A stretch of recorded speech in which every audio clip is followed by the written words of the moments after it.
Welcome to Guaranteed Audio, episode 23. I'm pretty sure it's 23. We get that wrong half the time. I'm Kevin James with my friends Neil Ciceriga, Ryan Murphy, Dan Hamilton. Neil wanted to make a joke about how there are four of us, and we're talking about the Chipmunks movie, which is famously divisible by three characters in each movie. There's 3 or 6. One of us can be the Dave.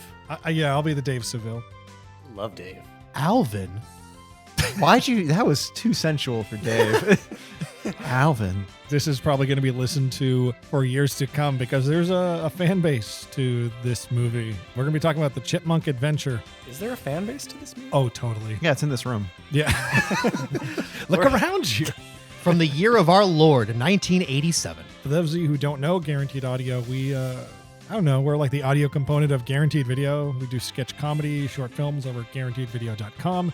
This episode will be available on iTunes, Google Podcasts, and most importantly, YouTube. Yeah. And you can find all of our stuff over at guaranteedvideo.com or guaranteedaudio.com. And other than this podcast, in the near future, we're going to be making a movie. Yes, we are. A short film. A movie. You can call them that, right? How long does a movie have to be? 46 minutes or something? We could ask the Chipmunk Adventure. They would We're know. not making anything close to that. Yeah, the people who made the Chipmunk Adventure would tell you the exact minimum length the movie has to be qualified as For a movie. tax reasons. You gotta. It's a feature film. Oh, well, we'll save that for the main discussion because I do have thoughts on the runtime of Thank the you. Chipmunk Good. movie. And we are going to try to do a special Vidnight Society episode, which is our music video critique show. We're going to do probably going to be an hour-long special all about Will Smith music videos soon. The man behind the millennium, ladies and gentlemen. Let's get to it. Let's get to our normal Features? rubric Routine. with Media Current. Media Current is when we all have a show and tell anxiety session where we talk about things we've been experiencing lately. Does anyone have one they're particularly excited to talk about? Anyone who's got a lot of gusto about something they've experienced lately, whether it's like a video game, a movie, like maybe a crazy person they saw with media in hand? I don't know. Well, I don't want to steal anybody's thunder, but Dan, you are our guest today. Do you want to go first? Sure. I don't have a lot of Well, he's asked for gusto, and I'm going to talk about 12 Monkeys. So, Oh, that's but fun. not that one. Oh. The show? Yeah, the show. Not that one. Yeah. Oh.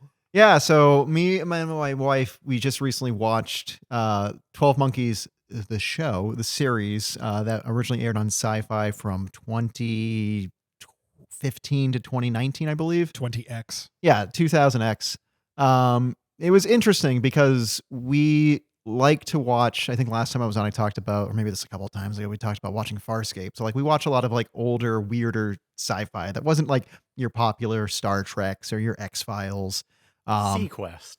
Yeah, we're watching Sequest. There we We're go. watching. A lot of Lex adjacent programming. Does Yeah. anyone remember Lex? Oh, yeah. So it was interesting because she started watching, like most of the time, she'll watch a couple episodes and like scope it out and say, oh, you'll find this interesting. And then I'll kind of jump in. And having seen 12 Monkeys, the film from 1994 with Bruce Willis and Brad Pitt, I was like, okay, I kind of know where the show is going to go. And the first season follows the movie pretty much 1-to-1. So it's if you haven't seen it, there's a virus that's decimated the entire world.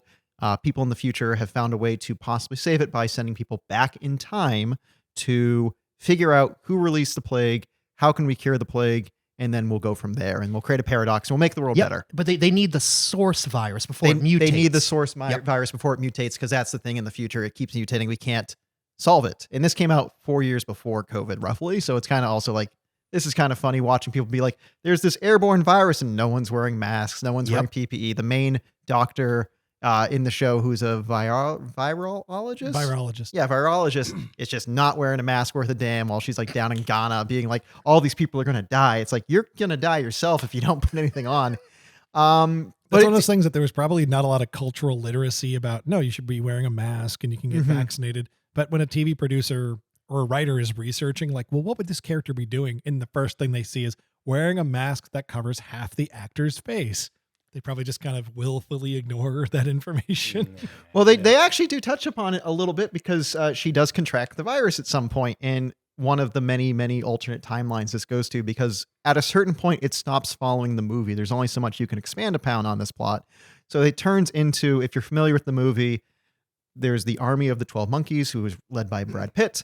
Everyone thinks, oh, they released the virus into the world. That's a red herring. They're just an animal rights activist. In the show, the army of the 12 monkeys is actually the ones who released the virus. Oh, damn. So that then turns into, after the first season, of, well, we've figured out the virus plot. What's next for this army? And they want to destroy time as we know it. So season 1 is actually kind of really weird because it's like almost a decent show because it's following a formula of a movie that was highly successful. And then when you get into seasons 2 through 4, it turns into a sci-fi original series, like immediately. But it's a very fun time. No pun intended. It stars, I can't think of his name, but he was Pyro in X-Men 2.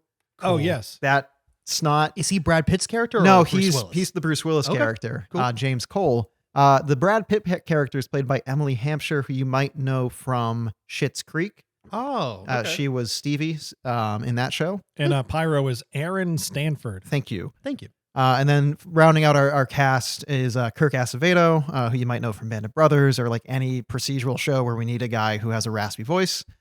And Destroying Time is very fun because they just get absolutely wild with it. They're like, all right, there's time storms. And if the time storm hits us, it's like a time hurricane. You turn into dust, but then you come back and you're a baby, and then you turn to dust again, and then you're dead. And if you eat time leaves, you can then move your body through time.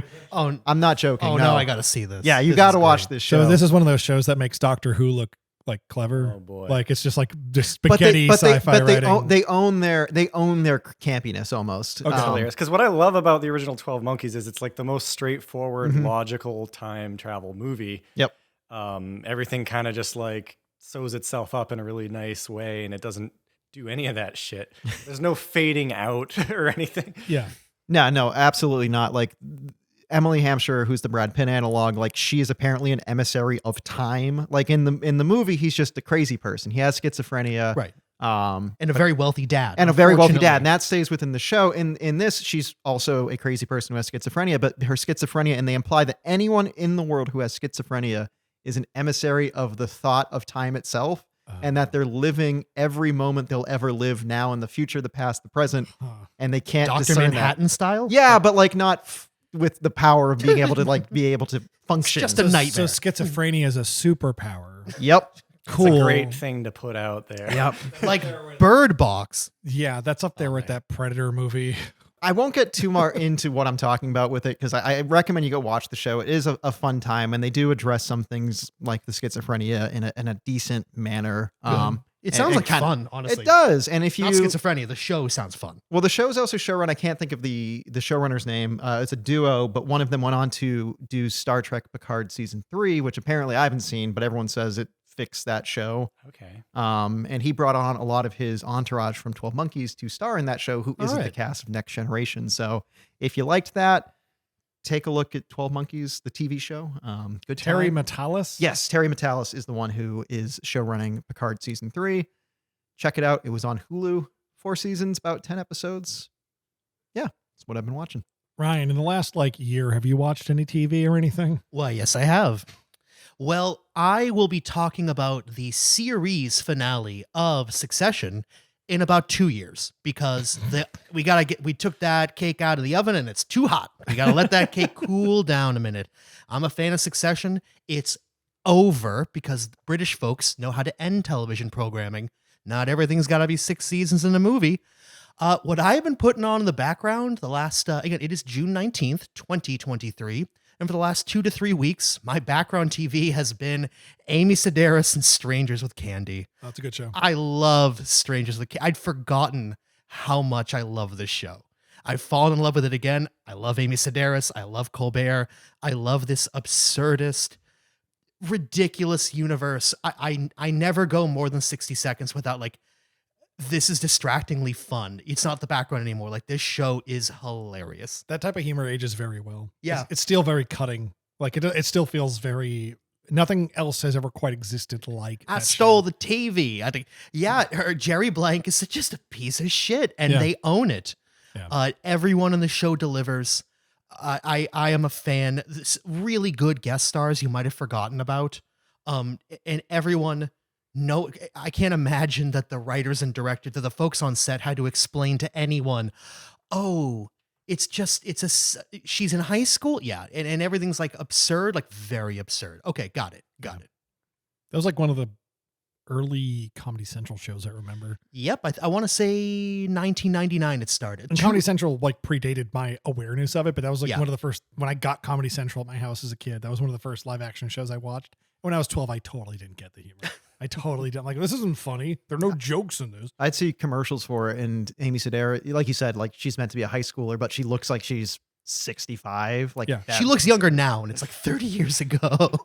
They do a really good old makeup on her. They do. The intentional crow's feet stuff where you like squint and they put mascara on the side of your eyes. You know what I'm talking about? Yeah, Yep. So when you unsquint, you just look like a wreck.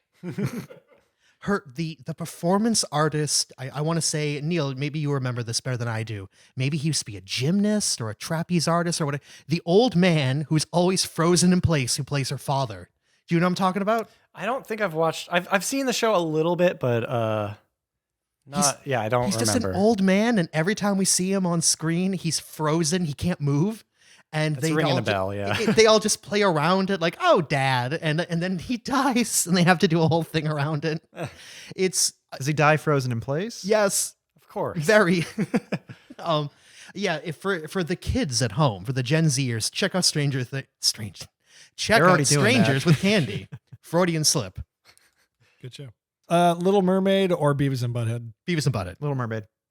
Tiebreaker, Neil. Fuck. Little Mermaid. Little Mermaid. I saw the live action remake of The Little Mermaid, and unlike The Lion King, it is an actual live action movie. Remember when The Lion King Yeah. remake, Oh, yeah. and everyone called it? But yeah, I brought my sister, my cousin's daughter, my girlfriend, and my girlfriend's cousin. We all went and saw The Little Mermaid in IMAX opening day. I haven't been able to finish any of these remakes that Disney's done. Like Ming, I got 5 minutes into Aladdin and turned it off. I couldn't be bothered with Beauty and the Beast or Lion King. It just focuses on giving you entertainment ingredients. Halle Bailey is not a seasoned actor, and that's fine. Halle Berry. Oh, sorry. I thought you were making a joke. I thought that's what you said. No, I said Halle Bailey, right? Yeah, you did. I heard Berry, but maybe I heard just- Halle Berry. Well, we'll check later. But Halle Bailey, incredible singer. I was running late into the movie because I sat all the girls down and ran out to go get the popcorn and ice cream and everything. I didn't want anyone to miss anything. I came in, I sat down, and as I'm sitting down, she starts singing Part of Your World, which I forgot was minutes into that movie. And just that IMAX sound system, her pipes, she kills it. That movie focuses all of its best strengths on like, okay, just make it look good, get Alan Menken to come back and give that incredible score, fire on those cylinders. That's the most important thing because the story isn't that deep, right? Javier Bardem brings a lot to Triton. It is more dramatic because of him. It's my favorite Melissa McCarthy performance in a long time. Cool. And I like Melissa McCarthy. I always want to like Melissa McCarthy more than I end up liking her. I think the last time I liked her this much was in Spy, probably. Spy was good. Spy's good. It's an hour longer than the original movie, and they fill it with some new songs. Some of them are okay. Some of them are really bad. Did Alan Menken write all the new ones or no? They brought in the guy who did Gattaca. Sorry. the guy who did Hamilton. Lin-Manuel Miranda? Yeah, he wrote a song for the movie, and you can really tell it's one of his songs. Okay. It has his exact time signature. Aquafina sings it. It's supposed to be an intentionally annoying song. In the theater, you heard people out loud saying, "What the fuck is this?" It's so hard to listen to. It's been all around YouTube. I heard a clip. It's terrible. And like, it's supposed to be terrible, but that's just not an excuse. But it sounds a lot like a Hamilton song. It's a very specific cadence, the rhythm of lyrics. What is a president of a United States? Yeah, I know. You shared it with Group chat. Yeah, a group chat we had, and you were like, if anyone can get through this song, I'll give you $10. I tried. I legit. It's did really try. hard. It's really, It wasn't easy. in the theater, it was funnier in the context of the movie. I'll give it that. Sebastian's great. I mean, like, I don't know. I'm not giving an academic read on this movie other than I thought it delivered the entertainment goods I expected. All the music that Halle Bailey did was awesome. They gave her a few new songs, and she got to do a second reprise of Part of Your World that I thought was good.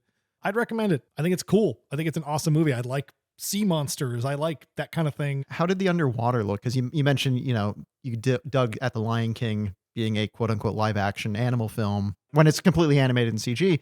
When you're underwater in the kingdom with Flounder and Sebastian, like how'd that look in comparison? Was it fine? Or? It got a lot of grief pre-release for looking drab and dull, people were saying, and I just didn't see that. I'm like, this is they're like neon blue and green and yellow fish, and every mermaid is bespeckled in like these like bioluminescent scales. Any more saturated, and it's literally going to be a Lisa Frank Trapper Keeper. Like, I just don't know what else people expected.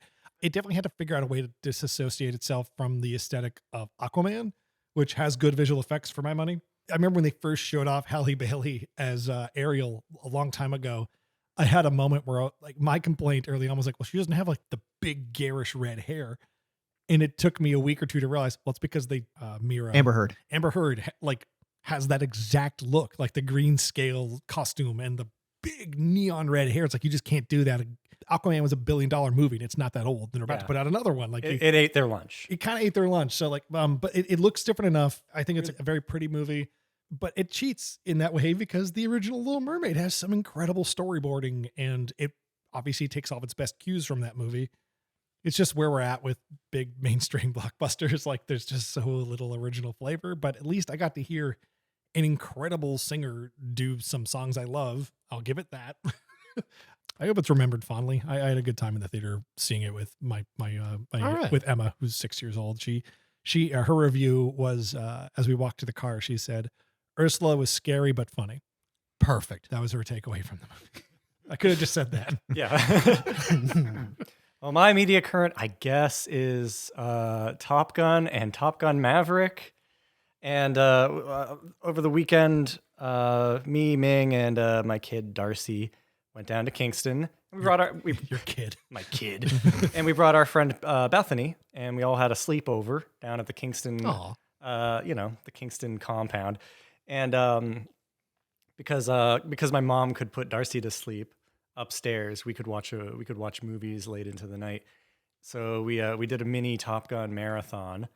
Both of them. Both of them, the duology with Ming, Bethany, and Emmy, who are just like, and it was their idea to watch this movie, and it was just kind of out of character for them, because none of us are really Tom Cruise fans or Navy fans, but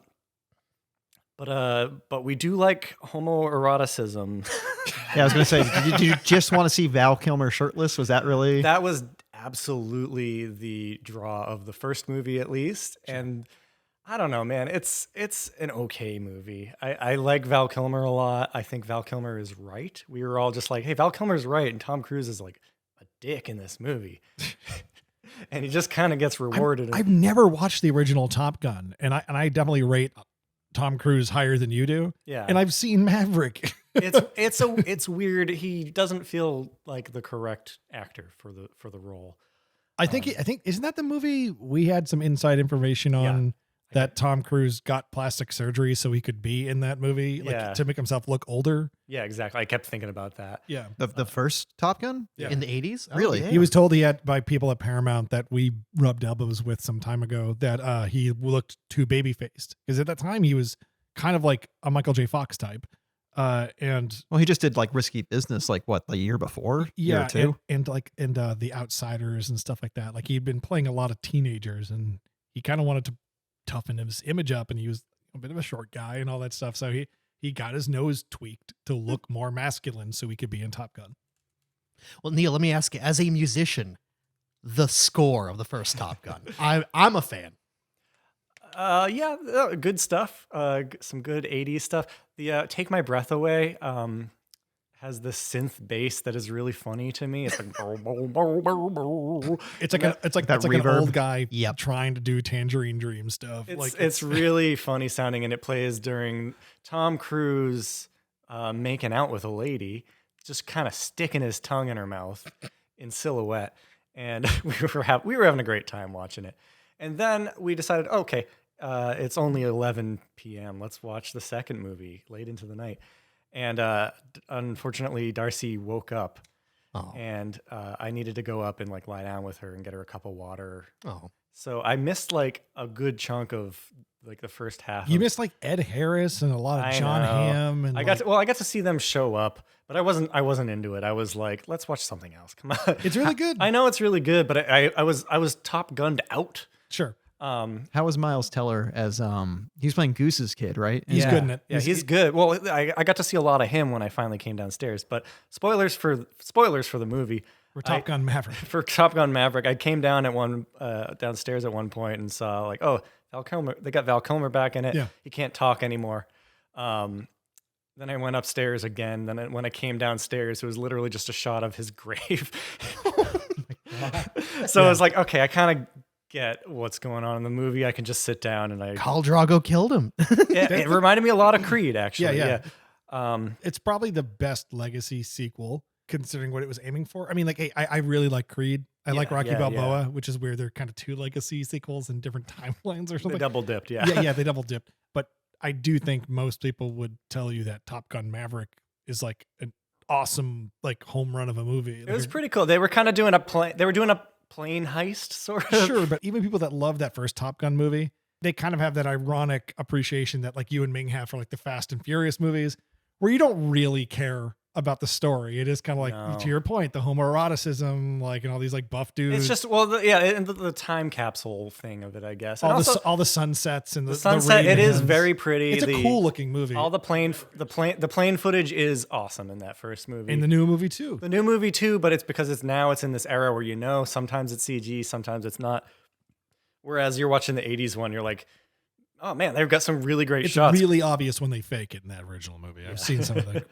I think most people would say it's better than the original movie. Probably. And that never happens with this kind of thing. No one's out there going like Top Gun the original is not that good of a movie. It's not. I agree. I mean, it's fine, but I kept thinking I want to watch Roadhouse for some reason. They're like, Roadhouse is fun as sin. That is a Roadhouse fantastic movie to Roadhouse watch. is really fun. Roadhouse is way better. And anyway, the following night we're like, how are we going to top our Top Gun night? And it was Father's Day, so I was like, I'll pick the movie. And my choice was Earth Girls Are Easy, which I've never seen. With Jeff Goldblum. Goldblum. Yeah. Jeff Goldblum and young yes. James Carey and Marlon Wayans, I think. Is it That'd be Blank- the right time, is yeah. it Blank Man? No, yeah, I think it was Blank Man. Have any of you seen that movie in its entirety? I've seen it maybe about 10, 15 years ago. So Damon Wayans. It's been a minute. Damon Wayans. It's it was such a draining movie that we didn't have it in us to watch something else afterwards. But it's fun. It's visually really fun. It looks like the Barbie movie. It's pretty. Yeah. Is that Gina Davis in that yeah, one? Gina All right, Davis. Cool. It was like shelved for a couple years, but it was filmed while she and Jeff Goldblum were dating. Yeah. So they have their weird freaky chemistry going Gina on. Davis is definitely in that movie. Oh yeah. You do not watch that movie and forget Gina Davis. I'll leave it at that. She's all over it. Yes. I'm trying to like make a joke about how tall she is. That like we get a lot She's of real giant. estate out of Gina Davis. Yeah. The camera does a lot of tilting up and down. She's statuesque. She's very statuesque. Yeah, but it's the tone of that movie. It's like the least sexy movie about like sex-capades. They get sucked into like their genie lamp spaceship a few times. Yeah, there's some shrinking. There's you got Michael McKean as a Kato Kalin type figure. Oh yeah. Yeah. It's a fun time, but it's not a good movie. Does Jim Carrey not speak in that movie? No, he talks a lot. He does impressions. He does his James Oh, they Dean. do? Oh yeah, because they learn how to speak English from watching TV. Oh, of course. It's an 80s movie about aliens. They always fucking do that. It's like that first Transformers movie or the radio from the Transformers movie. Oh, yeah. Well, no, then the first they also bring up and they're like, oh yeah, we learned from the internet how to eBay. speak. Yeah, eBay. Well, Neil, I've never seen Earth Girls Are Easy, but I'll take a whack at it. Check it out. Hulu, HBO. I'm not calling it Max. Amazon. Where'd you watch it? I don't know. Who cares? All right, Yeah. I'll find it. You know what? It was on Freevee, so there were There ads. we go. There were ads. All right, so that's it. We haven't done this in a while. What's our next segment? I guess we're going to talk about the Chipmunk Adventure. Around the world, Dave. Yeah, join us after the break to talk about 1987's animated blockbuster. Theatrical release. And we're going to get to that. The Yeah. Chipmunk Adventure. It'll be real great. All right, so Dad, you suggested a couple weeks ago we talk about this movie, and I had a slight hindrance. I was like, our podcast is devolving into a bunch of white dudes talk about movies, which is like From our a childhoods. growing ratio of podcasts on the internet over the last 15 years. More. More. This movie fits us like a goddamn glove, right? yeah. To be fair, I gave you an out. I also suggested like Nickelodeon game shows. I'm like, Same that's- shit. It is the same shit. But I haven't seen anyone deep dive figure it out. For those listening to this who have no idea who the hell we are, and you know what, there are going to be people who do that. There are people who really like the Chipmunks. My girlfriend's brother has an old Alvin doll from the 80s still. Like his kid plays with it, right? People in the 80s were into Alvin crap. Like there was an animated show on ABC or something that ran like many seasons. It was syndicated. There were a bunch of like direct-to-video movies that were produced for Fox that all did well. Hell, they even got Will Smith to show up and host a VHS only special they did about the history of rock and roll.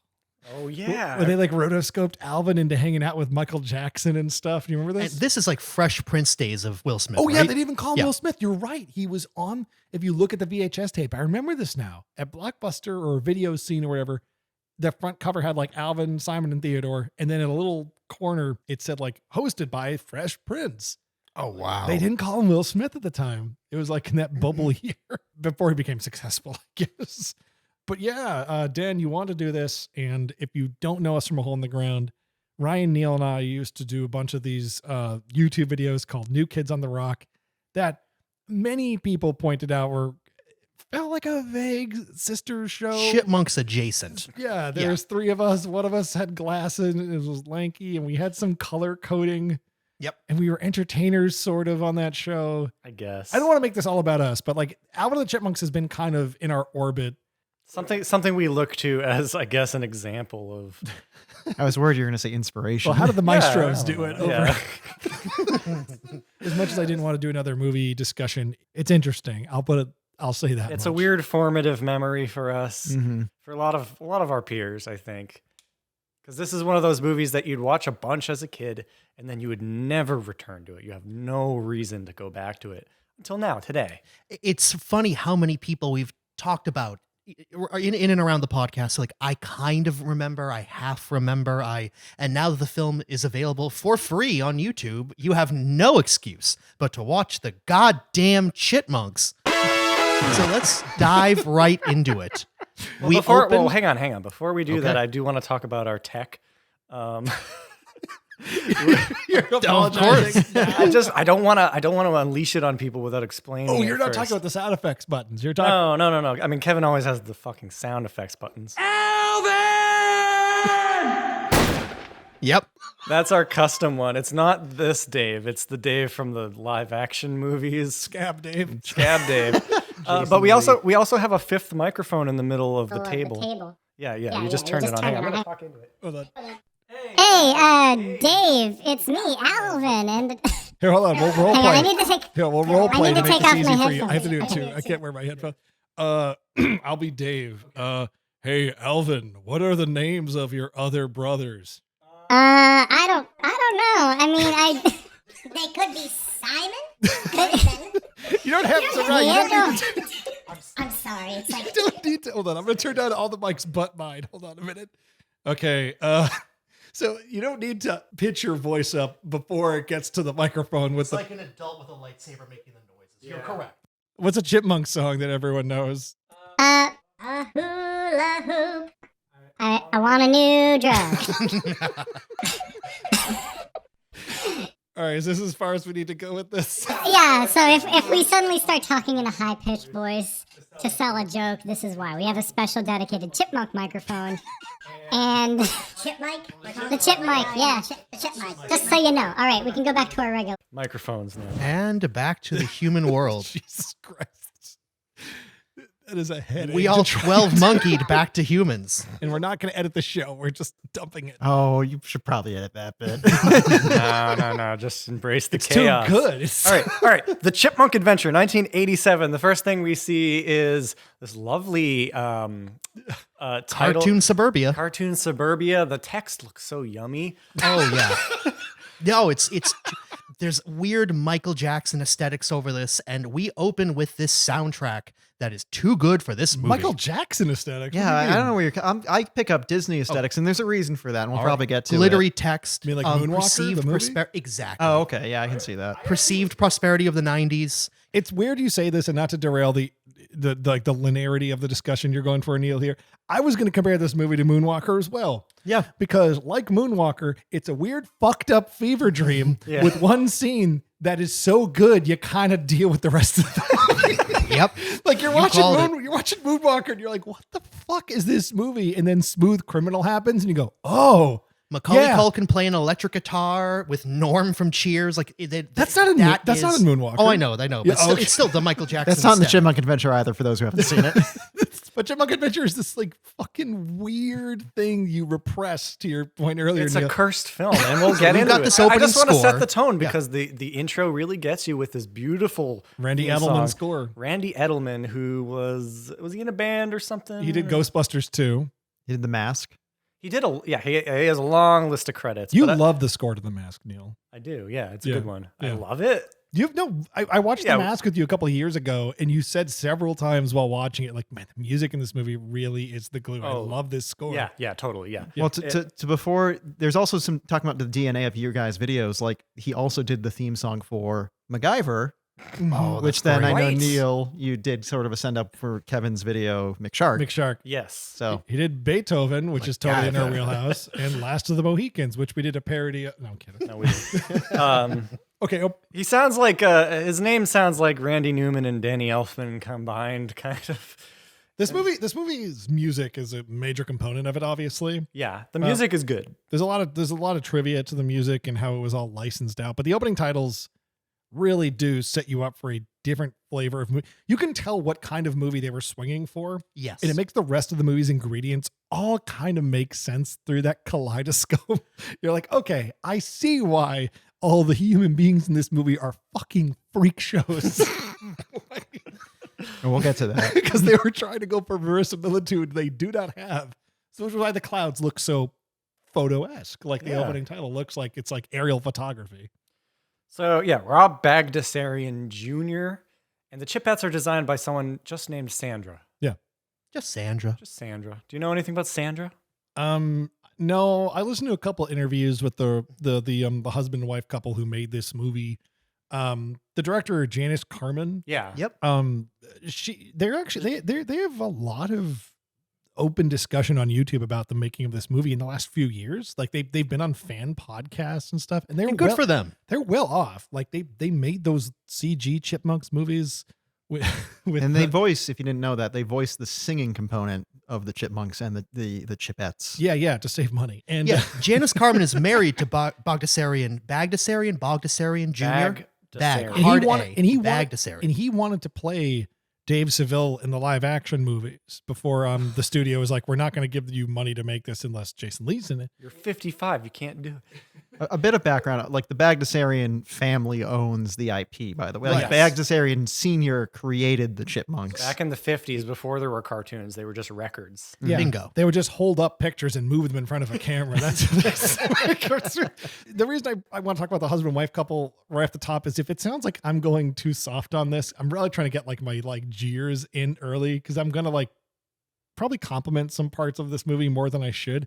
And it's because I now know that like a husband and wife team independently made this movie. They took from the TV show. Again, there was a syndicated cartoon show on at the time in the mid 80s that was apparently always in the top 10 for ratings, which means like 1 billion people were watching at the time because TV was popular. The internet didn't exist yet, right? What else are you going to do? Yeah, what else are you going to do? They had gotten a huge chunk of change finally from the TV show.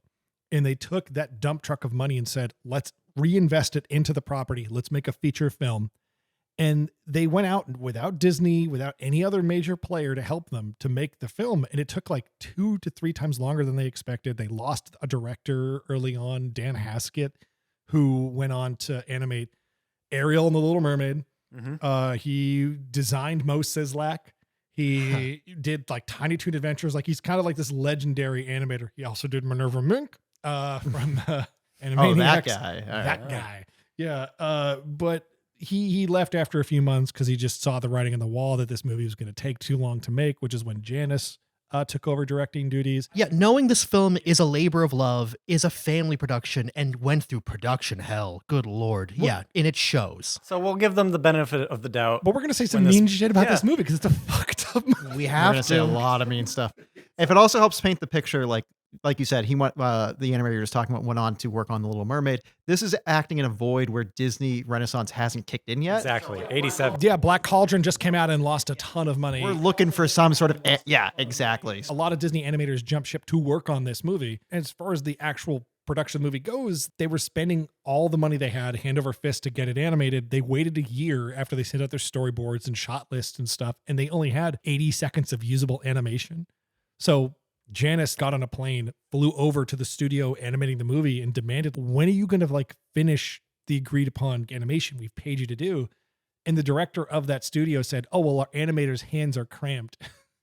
So they had to go out, take the money back, and find all these smaller studios across the globe to animate specific You components. mean around the world, I know, Kevin? I know, isn't that crazy? It's art imitating life. No, but they went around. She literally had to go to animators in North America, Mexico, all over Peru, like, Norway. South America. $100,000. Penguins were animating parts. But That fucking penguin, I swear to God. that's how they had to get this movie finished, and that's why the animation is. There are peaks and valleys. Okay, Yes. well, good for them. Yeah. Okay, opening titles. All right, opening titles. It's going to be a 2-hour-long podcast. Yeah. The movie's not It's- even that long. We're at Dave Seville. Dave and he's Seville. getting We ready see, to go. Yeah, you see his butt. You see him packing his clothes. Yeah. Simon's reading a book that says Europe on $500 a day, which I thought Yep. was funny. For the time, that's $1 million. I know. And did you notice we'll get to Dave that. has framed photos of the chipmunks over his bed, which was delightful. Like a single shot of Alvin, a single shot of Theodore, there's an equal amount of photography of each chipmunk above his bed, so there's no favoritism. That's right. They're all good chipmunks, not just Alvin. But I mean, Alvin acts like he's the main chipmunk. He knows it. Yeah. The show was called Alvin and the Chipmunks. Didn't you make a video clowning on this opening? I did. Yeah, maybe we can talk about this, but I did a long time ago take the first 10 minutes of this when it was those days when it was holy crap, you can just download this movie from our childhood and watch it. You can put now? a 10-minute video up on YouTube now? Oh. And I just took out all the audio and redubbed it with a bunch of crappy jokes. I pitched up my own voice. I You're a did Dave's pioneer of voice. TikTok thinking. Kinda, yeah. I got Emmy to do Miss Miller's voice. It was fun time. But then it got taken down by the Bagdasarian Corporation. So yeah, they're packing Dave's clothes. It's just a nice little sunshiny intro. For those of you who don't know, Dave Seville is a human being that is the father of 3 singing chipmunk boys who are all about 3 feet tall. Dave is their manager as well. So he's, That doesn't come up at all in the movie though. But no, it does, because he's going on the trip to Europe to get a record deal for Oh, them. really? That's his whole arc that we never see. I missed that. It's a business trip. Yeah. there's missing context. A lot of this movie did get thrown out because of animation taking too long and investors getting impatient. We have deadlines to meet and all that. Okay. Dave Seville, if you need context for why he cares about these 3, I guess he adopted them or something. The movie in its final form it presupposes you know what the hell's going on, which I barely do. I gotta say, by 87, the chipmunks as an intellectual property have been around since the late 50s. By this point, multi-generations of children have enjoyed the chipmunks. They're almost as old as Batman. So he's a stage father. Yes. Yeah. He forces them to sing, correct? For money. Yeah. All right. There should be a law. Dave Seville in this movie is such a wreck of a man. Yeah. I love it. He looks haggard. he looks really That's haggard. the best part of the movie is cutting back to Dave in Europe not having a good time. In every scene, he looks like he needs Alka-Seltzer really bad. These kids are just too goddamn much. For those of you who've never seen this movie, which is most of you, think of if you've seen Stu Pickles in that meme from Rugrats where Stu Pickles just hasn't been sleeping and he's making Pancakes. Chocolate Chocolate pudding. pudding. chocolate pudding Oh, or pudding, whatever. Yeah, okay. at 2 a.m. for Angelica. Dave Seville looks like that this entire movie. Yeah, I actually, in my notes, I've got John Arbuckle from Garfield owes a lot to Dave. This really sad sack of shit isn't. It's kind of funny. This movie has a bit of an edge in ways that comfort you knowing that human beings made it, but Yeah. for a children's film, it rarely feels appropriate. Well, speaking of which, Miss Miller shows up. She's their babysitter. Miss Miller. Boys. She's great. She doesn't know what the hell's going on. I love Miss Miller in this film. I love. can't stand her. She looks like she's senile way too young. Like she's like clearly not all there, but she's like maybe 50. Apparently on the show, she was the caretaker for the Chipettes. Oh, by the way, there are girl chipmunks. Yeah. Well, that's how the movie starts. It says starring the Chipmunks and the Chipettes. Yeah. Yeah. Buy both toys. But Miss Miller, it's not that I don't like her because of her senility. It's that she just, You I love that She's about her. ugly. That's why. She is like animated ugly. I don't Oh, mean, yeah, you haven't seen anything yet, though. It's like I got shit that'll turn you white. you're gonna be begging for Miss Miller. Wait till you meet the Germans. she looks my like, friend. I described this to Kevin when we were watching it last week. I said, she looks like a Klasky Supo character that a Yes. Disney animator was forced to draw.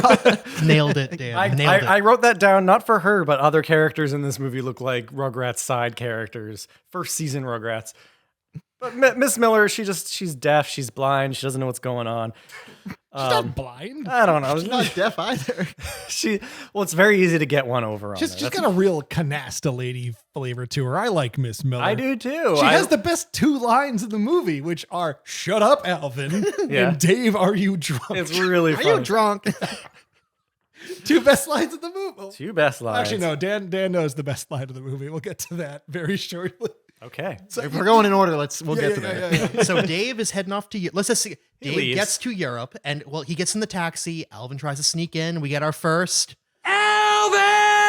Alvin! as Dave heads off. And Miss Miller explains to Alvin, "You'll get to see the world someday." And now I have to say something because this theatrical release film, released in theaters, theatrical length. I know it's from 1987. I know it's been a long time. I know it's about singing rats and their dirt panties and all this nonsense. But good Lord, when there are commercial breaks built into, oh man, I just hate these commercial break fade to blacks in money. No. He's not wrong, though. It fades to black a lot. Janice Carmen was gonna lose her house. We're less than 5 minutes into the movie and we have a commercial break. It's not a commercial break. It fades to black. It's a nice warm film fade. You know? Is it? It stays black for about 1 or 2 seconds, then it fades back up to a later scene. These are commercial breaks preparing for a television broadcast, which is I understand, but oh my God, I Roger hate them. Ebert reviewed this movie, which, by the way, you got to hear that. So now we have foreshadowing for 5-year-olds who don't know what that word is, as we're going around the world in the video game. And here we meet for the first time the Chipettes. But yes, we jump to another scene where the Chipmunks are playing with the Chipettes. Where the hell are they? 'Cause they're you not put- in an arcade. They're not in like They're playing a video game. They're but- playing a video game like in an Italian restaurant pizzeria. but like in between like two cigarette There's machines. a bar. Don't you guys remember like Mamma Mia's having like a video game? There's like a Kino screen Sure, above them and people putting out cigarettes like on Theodore. There's a couple probably. really fucking sleazy Germans in the corner. Oh, not any sleazy Germans. Who are their names again? Klaus and Claudia.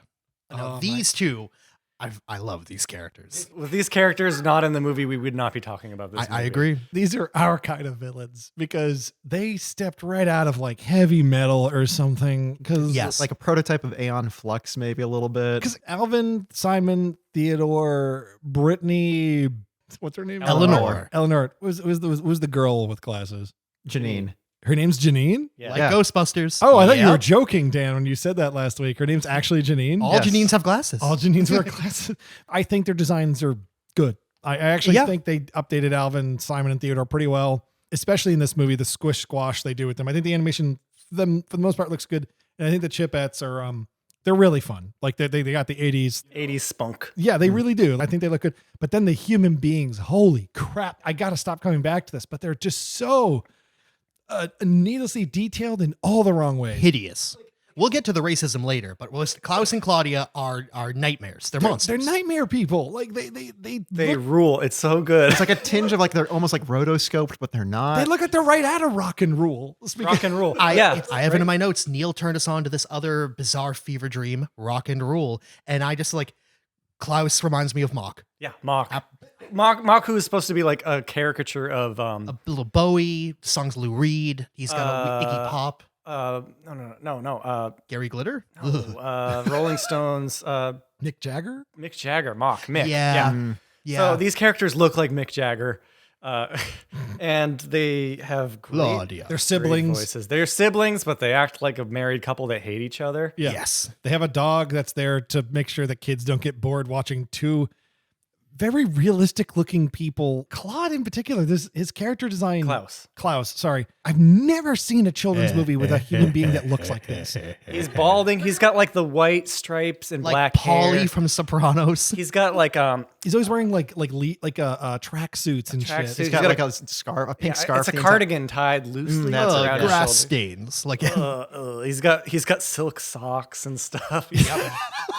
He's just It's a plot point. That is a plot point about yeah, his silk he's socks. And European. Sophie. He's so European. Sophie the dog is such. You're absolutely right, Kevin, because the kids will get bored without like their little. You know, that's a fair the decision. bird or the rat or the snake or the whatever that came along the boat with the Pocahontas movie, because Pocahontas has one too many animals. So does this movie. That the dog Sophie is such a clear example of things got cut. You can feel it when they show this dog interacting with Klaus and Claudia. Well, you know, it's easy for you, Ryan, to sit upon your throne and make fun of these people. But if you were making a children's film with Diamond Mule subplots, you'd put a dog in there too to keep their blood sugar I have spiking. no problem. No, the dog is there to give Klaus something to do. Because Claudia takes over as the lead villain. She's really the villain. She's great. She's voiced by Susan Tyrrell, who was nominated for an Oscar in For this movie, right? No, fucking no. For 1972. She's great. She's in a lot of weird stuff. She was like a Andy Warhol person for a while. I'd love to watch her and Eartha Kitt play poker. Oh yeah. Oh God. She's just one of those Hollywood weirdos. She got really screwed over by the system. I knew her first from Richard Elfman's The Forbidden Zone. The Forbidden Zone. Oh, man. She is so good in that. Just look up her singing Witch's Egg. She dated Hervé Villachez, her co-star in Forbidden Zone. The plane, that guy from Fantasy Island. Yeah. I compared it to Eartha Kitt. There's like a certain type of actor that will do family films and still put their flavor in, like a Vincent Price or something. Like, and she's, again, there is effort on display in this movie. And as much as I'm like freaking out over the clash of animation styles, I do think it's a good looking movie. I think she is funny. I think she's truly emoting into the microphone in this movie. You're right. Like Eartha Kitt in Ernest Scared Stupid, she's not holding back because it's a kid's movie. Yeah. Yeah. Her Claudia delivery is like, nope, I am proto Cruella de Vil.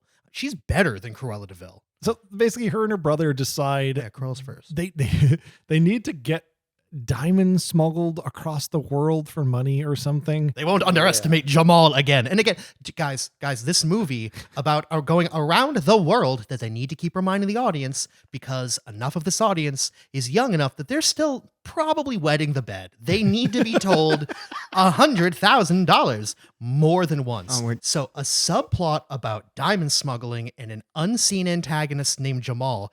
This audience, a 5-year-old, is not keeping this down. It's about 6 chipmunks that sing Christmas songs and they're smuggling diamonds because Jamal. They don't know they're smuggling diamonts though, and that's part of it. You got that right. Dude, like this would be too dark for like Dumb and Dumber. You know what I mean? Like it does feel like what's like a big movie plot? What's like something to get embroiled in that will take you all across the world? Yeah. And it makes sense. Like I see why they chose, like they get involved with a crime scheme. Yeah. That way you get some cool villains. It's it's an excuse for them to. Dark though. And the way they do get embroiled is the kids, as we were talking about, we're playing a video game where it's around the world in 80 days, the video game. 30, close. Good enough. In 30 days. 30 days. Guys, we gotta wrap this up. Around the world in 30 days is the video But they're game. playing the video game. The Chipettes win, and then Alvin's like, "Well, I would have won if I didn't have dirt in my eye," or something like that, to that effect. And they start arguing, and the villains are like, "Well, we need new diamond mules. These kids will do that." And I have a note here. So the Claudia and Klaus get the kids to go into a balloon race, like the video game, to have little dolls of themselves dropped off at certain places around the globe. Dolls the kids have diamonds.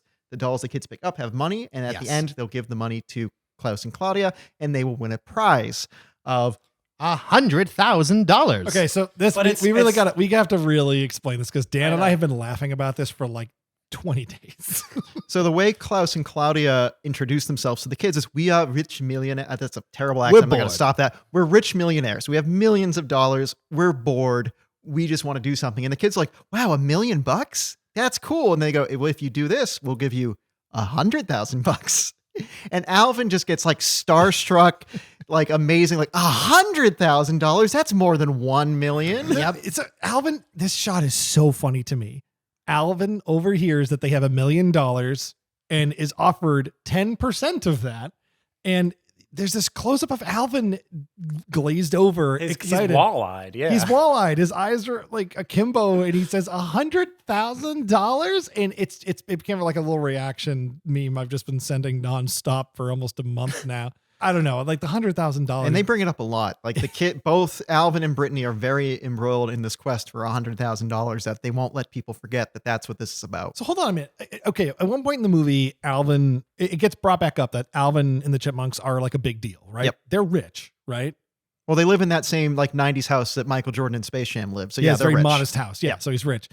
So are they rich and famous? They don't talk about it. $100,000. They bring it up in Athens. Yeah, That's the conceit to start that song. we are the hardest the hardest act, the hottest act in rock and roll. roll. Can you tell I had too much coffee? Yeah, I guess, but I mean, show don't tell, right? Yeah, $100,000 between the three of them too. And if they're $33,000. if they're touring musicians being managed by Dave, why haven't they ever been anywhere? Alvin. Well, that's why he's going on that business trip, so they can Right. tour outside the U.S. Well, I have one more note here before, just in regards to the plot, is that most kids' movies in sort of a scale like this will have some sort of magical conceit as to why an actual kid in real life cannot do this. Like, oh yeah, these kids are going to go on a magical adventure, but you can't because magic's not real. Bingo. This music video, this kind of movie says, yo, kids, you can do this if you meet the right criminal.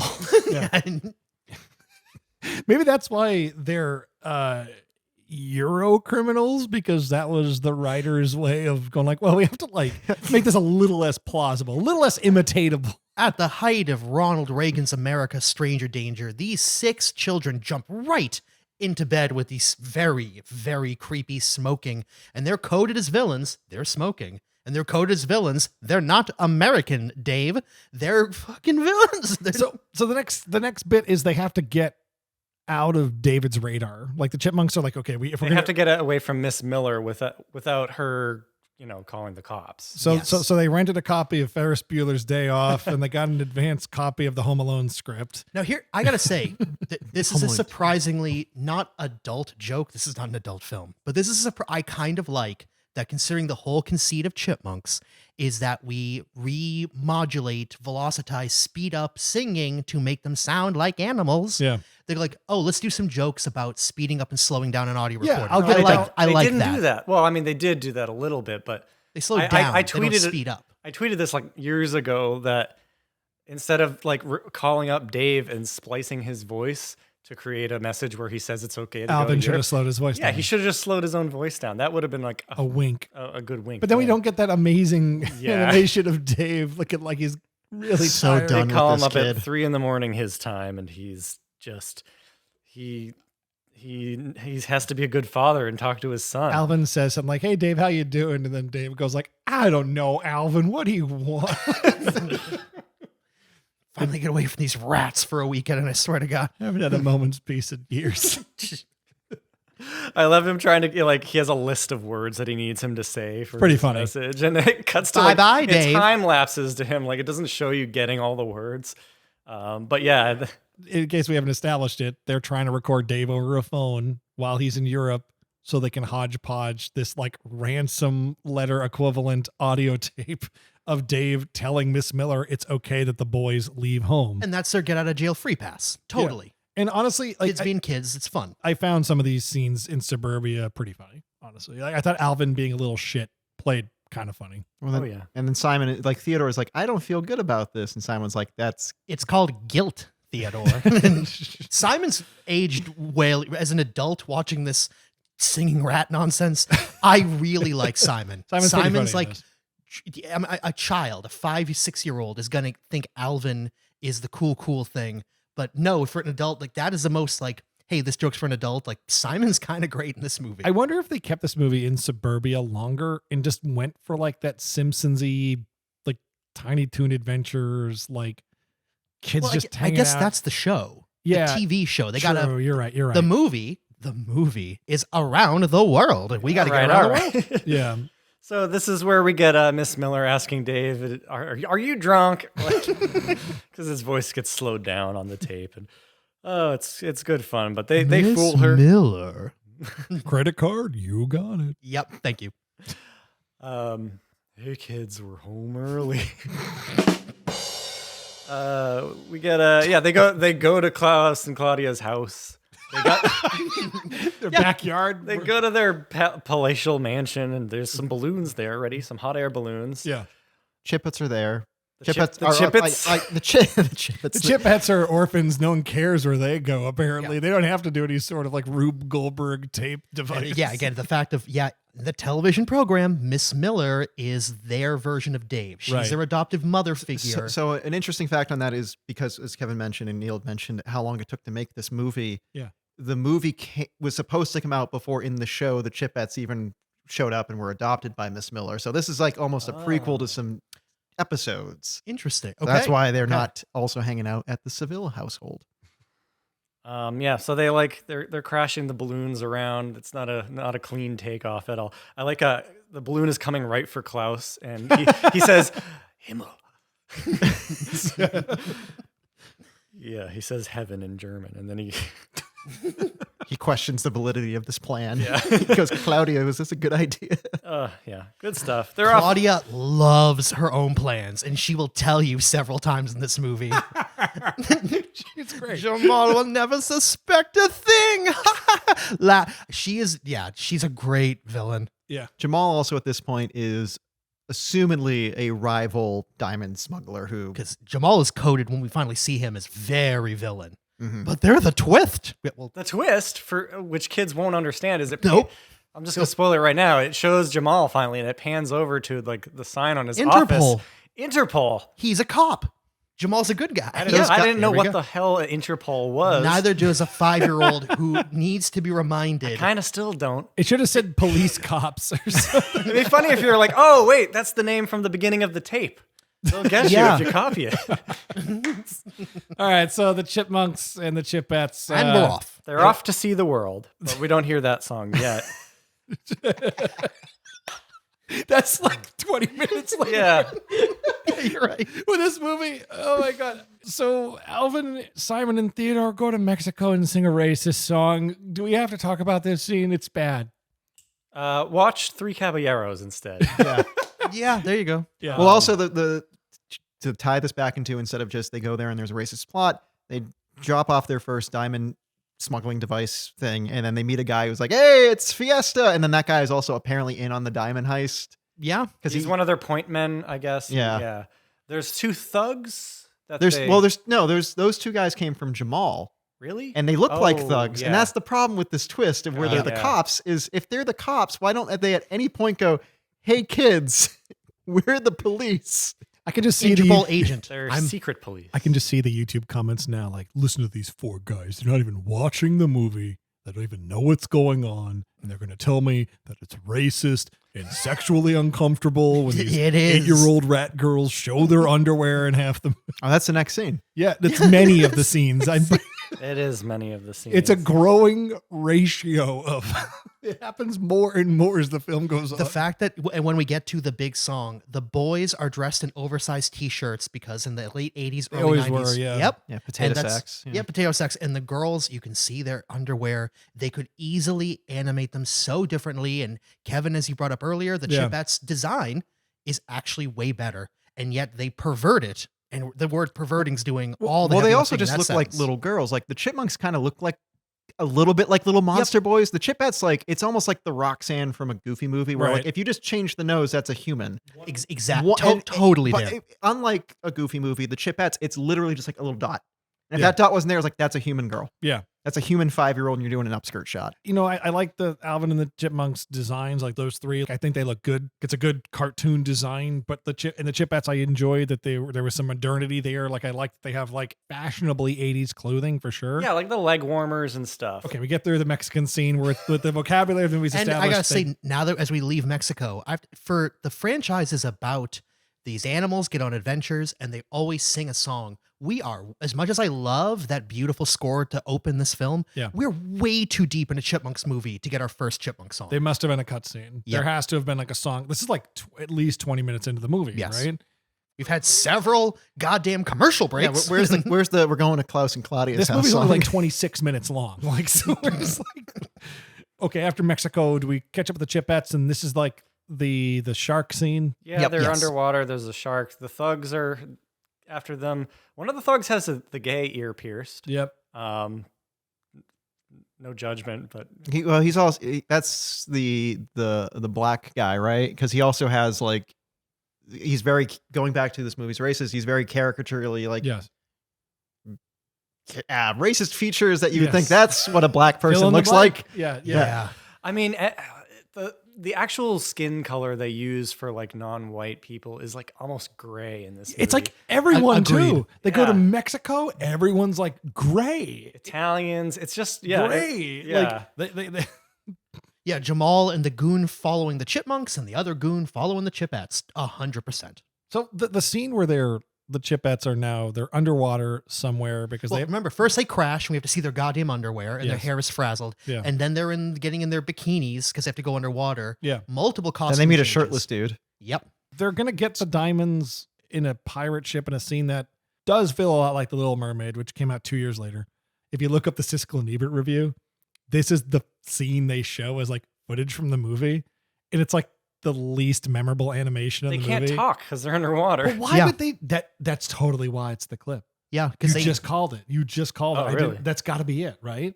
I'm just guessing. I think you're right. This was part of the EPK, the electronic press kit. This was the clip they showed on Siskel and Ebert. Was the girls swimming underwater away from a shark?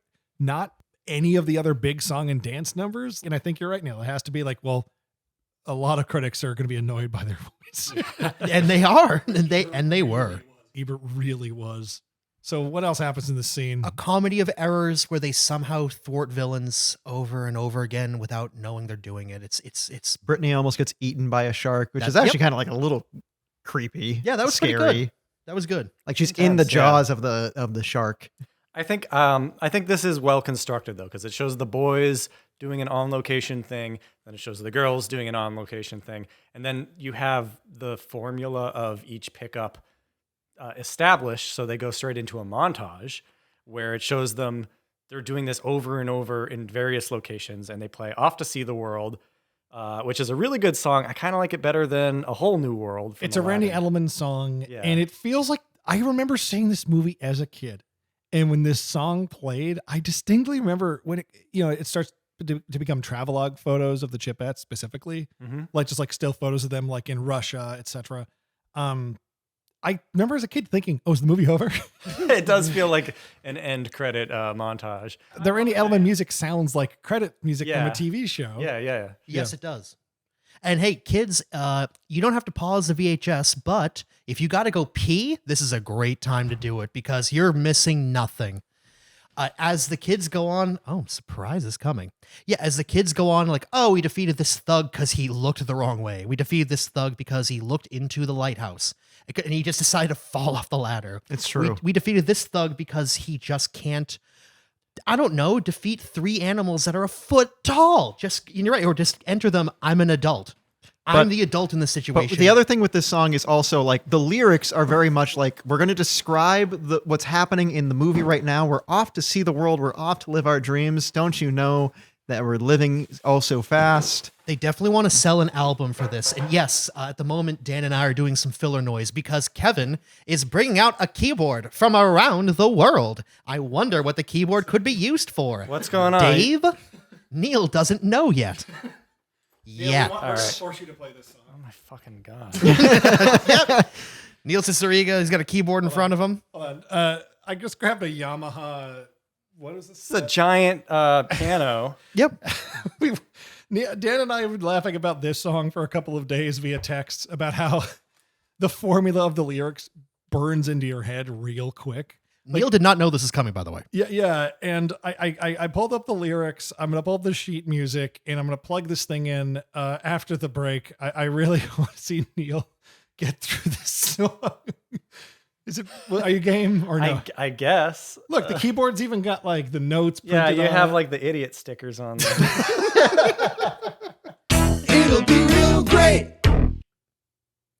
All right, and we're back. And I don't think anyone quite knows what we're doing. I don't know what we're doing. I decided it'd be funny to spring a keyboard onto Neil along with the lyrics to this movie, to this song, which is, what's it called again? Off to See the World. Off to See the World by, I think Randy Edelman must have made this one, right? Yeah, because there's a demo of him singing it, right? On YouTube. Yeah. Someone got someone eBay auctioned off a demo tape. I'm not joking. Yeah, they found like the raw tape no one was supposed to hear. So without further ado, Yeah. folks, here's Neil Cicierega man. extemporaneously playing through Off to See the World from the Chipmunk Adventure in 1987.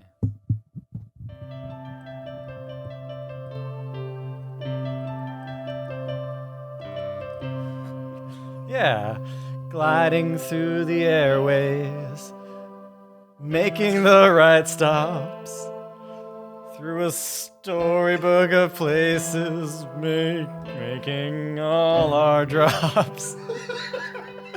Oh, see the cliffs of Dover. I love the pauses in this. And over to the right are the snowy white-capped Alps, majestic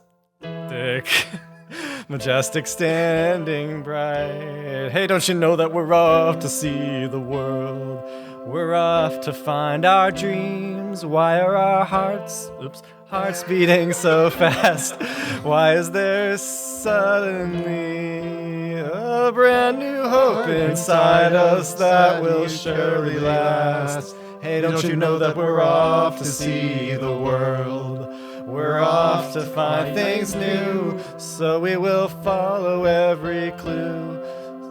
Where am I? There's suddenly a chance to find if we've all we dreamed and dreams was true. There's more. Oh, we just flew over Switzerland.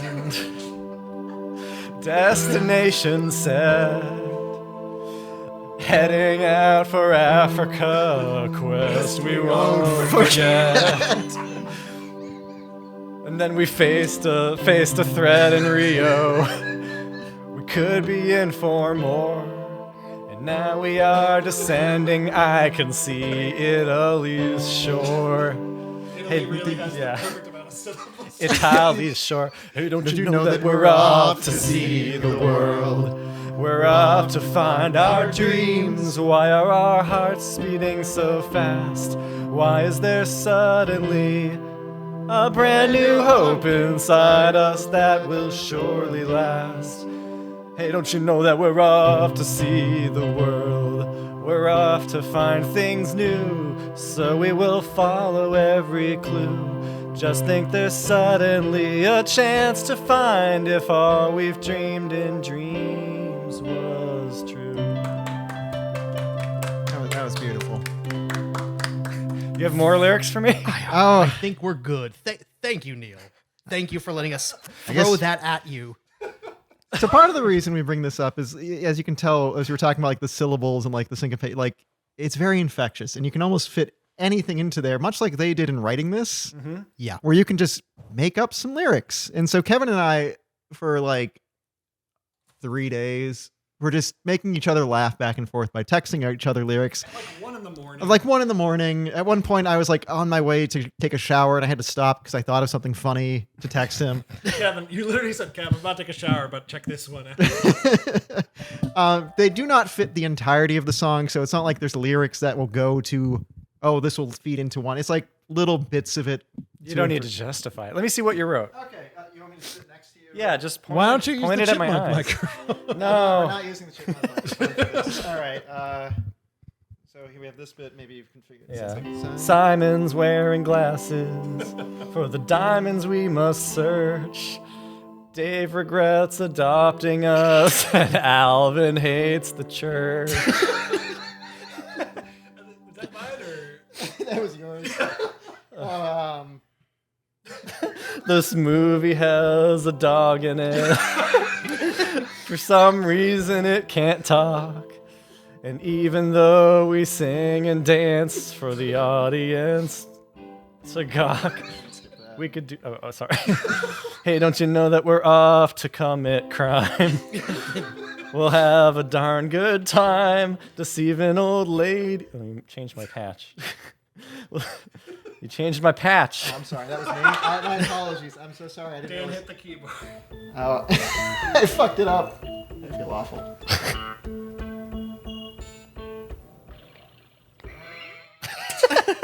This is the Where part of the am I? podcast. Hang on. New Neil, wave. Neil, do you want some reverb on your vocals? Sure. Yeah, give me a good one. Come on. Hey, don't you know that we're off to so that's where we're. Deceiving an old lady, so cool. She's just a rube and a fool. Using our white privilege. Are we even white? This keeps going. Well, you could say so, by the way. Mocking cultures. This does not fit No, the song. like I said, it doesn't always fit. Here's a good one from Kevin. He had, or one second. This is a mess. This is. Oh wait, this is a good one. This is. Chasing after Hitler. Across all of Europe. Stopping all his evil plans. We're going to beat him up. Because don't you know that we're fighting World War II? We're fighting the Nazis. Oh my God. Bringing back peace to Greece and France. V-Day. Yeah, victory. Okay, yeah. Yeah, Yeah. we'll do Kevin's last one in that. I think that's the bit. Hey, look, there's Lex Luthor with kryptonite in hand, piloting a mech suit. He hates that Superman. Cause don't you know that he wants to rule the world? He wants to be top dog, racist towards all people. Racist to all people from space. This sucks. Thanks. All right, just read Kevin's. Oh my one. God. Jesus was a carpenter. Spider-Man cannot fly. The Simpsons has been on too long, and Rupert Murdoch lies. I like that. It's like a, Jesus was a carpenter. Where are we going with this? I don't know. It fits. So thank you for playing Kevin and I. Thank you. Messages, I guess. I talked to Ryan and Dan over the last 48 hours going, I'm going to do this to Neil. Is it okay? And they're both like, yeah, sure. Yeah. I take blame for it. So, yeah, that's this part of the movie. They're flying around in a scene that's a recap rap.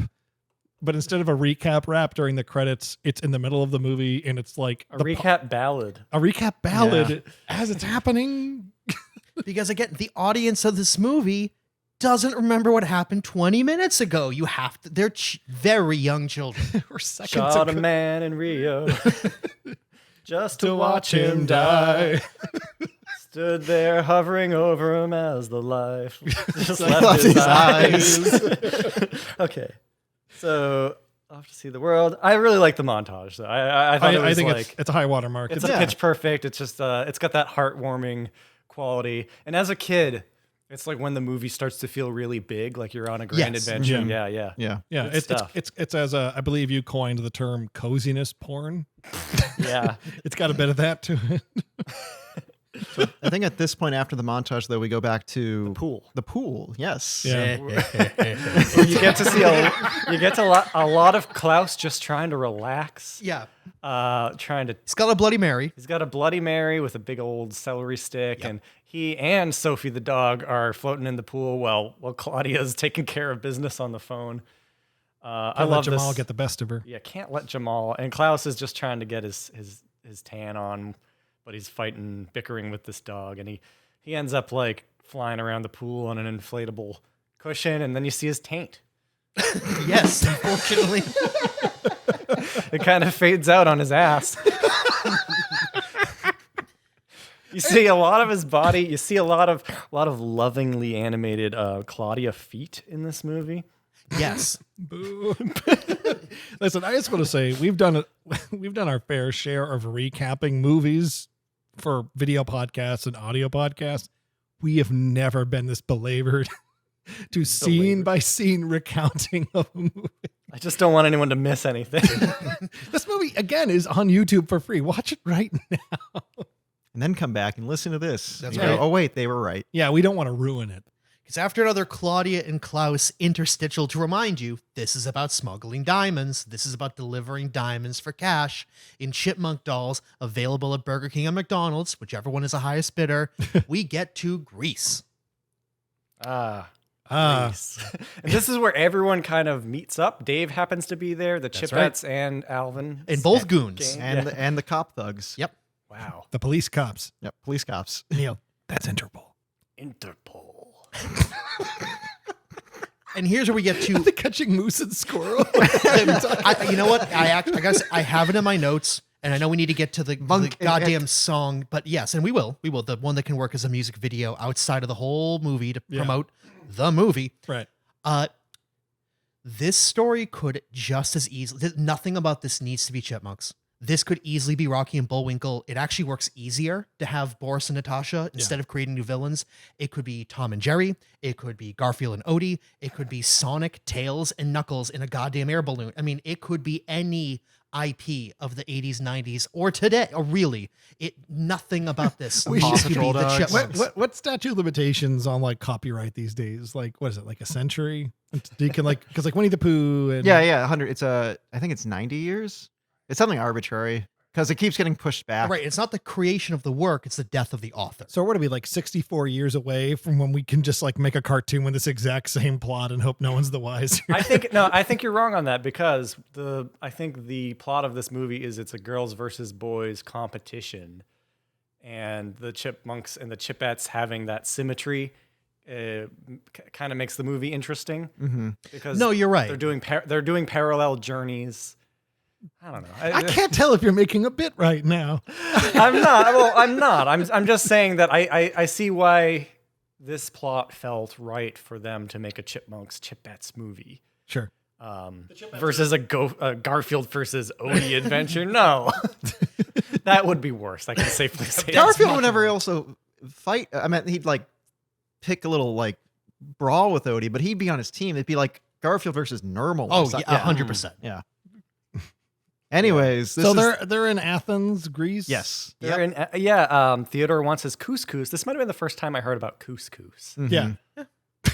This is probably the scene. This whole segment is when I had this on VHS. Is probably the one I watched the most, Totally. and probably what most people did. There's Because a nice, of the music video. yeah, because the music video element of it, and like the song is fun. You know, it's animated is great. really This well. rules. This is awesome. Like, there's a 4K version of this out on YouTube. Go watch it. It's This really is the good. best animated part of the movie. You're like, yeah, enough modesty, Dan. This rules. Yeah. Their competition comes to a head and they're like, I bet we rock more than you. No, we rock more than you. And they go and have a rock off on like the ruins of Greece, which is such a The cool Parthenon, yeah. Parthenon, such a cool location to do this. They have all these great paintings of like Medusa and all these and Yeah, Atlas all these and stuff. sculptures and Yeah. things of ancient Greek art. There's spotlights.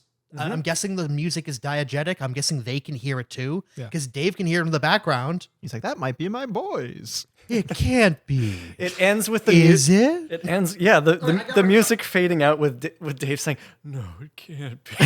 Yeah, I got to bring this up now. Okay. Because I think Dave Seville's voice might be slowed down. I think so. Or it's either that. That may be. It's one of three things. It's either Dave Seville's voice is intentionally slowed down for juxtaposition against the other chipmunks because it's all the same voice actor, or it's lower fidelity tape recordings from the mid 80s and Dave Seville's voice being juxtaposed against the chipmunks and chipettes, which are all sped up, which gives it an artificial fidelity boost, right? Because you're hearing like the tape played back faster and all that stuff. Or it's the voice, it's the husband's name. Bagdasarian? Yeah. Bagdasarian? Yeah, it's him doing all the voice acting in one go, and he knows instinctively he has to talk slower when he's doing the chipmunks, and Yeah. he just forgot to stop doing that. I like as the idea. Dave. Yeah, he pitched it down to like fill Daddy's shoes a little bit. I think that's totally it. Like Zordon, and how Zordon sounds like a grown man going, "This is how an adult talks." I'm Dave Seville, Ranger. Bring me 3 chipmunks with attitude. 1 ticket to Showgirls, please.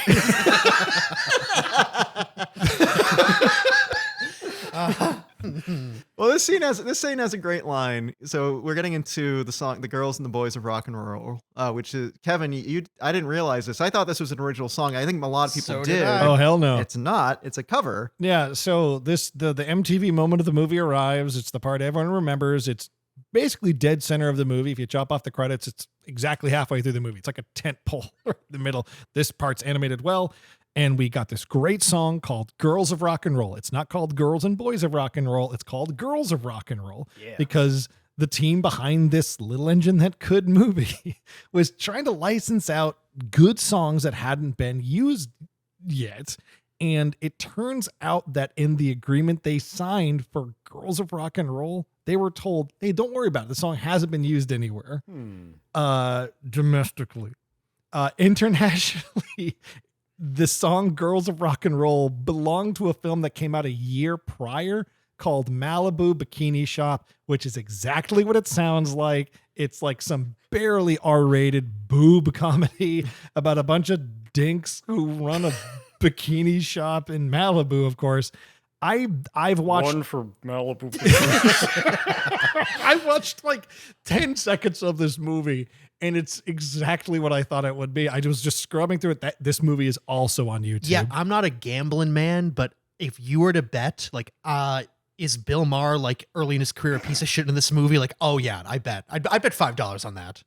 It's there's like They couldn't afford him. The song is like a beach interlude on that. I mean, I assume the whole movie's at the beach, but the original song Girls of Rock and Roll. It's word for word the same song, except they, in the Alvin and the Chipmunks version, every other verse they take the boys. the word boys and throw it in, right? And make it a verses. And frankly, it which still which works. works in the Chipmunks film. It's still a bop. It still works. First, can I just bring up the fact that this is not a rock song at all? No, it it's is not. Thank you, Well, Dave. that's the absolutely conceit of- not a rock and roll song. This is the state of rock in the 80s. I beg to Correct them on differ. that. What are you getting at? But no, there is something like cool about hearing the Chipettes singing like "We're living in a man's world." Like it is. That's the best animation in the movie, frankly. Is Absolutely. when Jeanette, not Janine, is back to back with whatever. Simonette, Eleanor. Yeah. Theodora, Eleanor. Eleanor. And they're like back. Like, so honestly, like I don't know. They must have brought in a choreographer to design some of this animation because the dance moves are kind of cool. Like, when they just fade in and Oh out. yeah, where it's That's like really sick. Yeah, that's the best dance move. yeah. They do kind of a dance move against each other. They slide away from each other, All but 6 chipmunks. but the animation just flickers in and out for a second, so they're gone for. It's that weird CGI flashing from the Queen music video for "It's a Kind of Magic." Oh, Do you know what I'm talking about? I Where was Freddie thinking about Mercury's a wizard or something, or that- Orson Welles. Yeah. Or Invisible Man. Yeah, The scene is clearly where they put all their eggs in that basket. Like it's animated better, it looks better. it's a promotion. You can cut this as a music video to promote the rest of the movie. 100%. Absolutely. And you got to remember again, post Black Cauldron, pre Little Mermaid.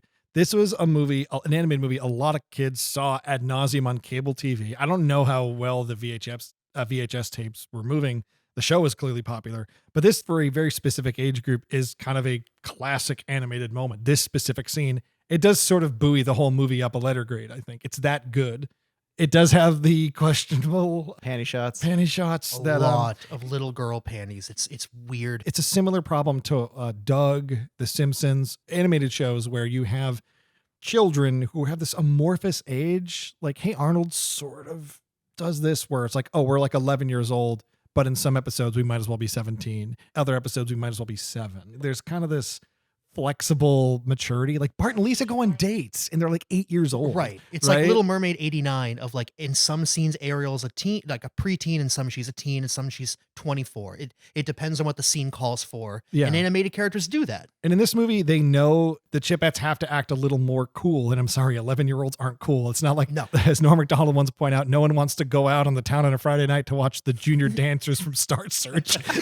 Like, hey, I got an idea. We'll go watch little kids dancing. Yeah. Dancing. I would say at times they are kind of just like a chibi-ized version of a 80s pop star.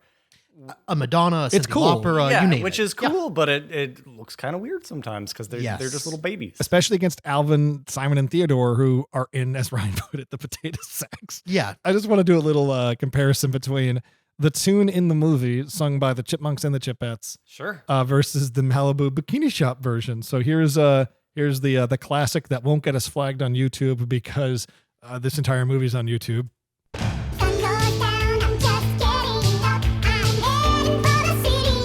You can like picture it in your head, right?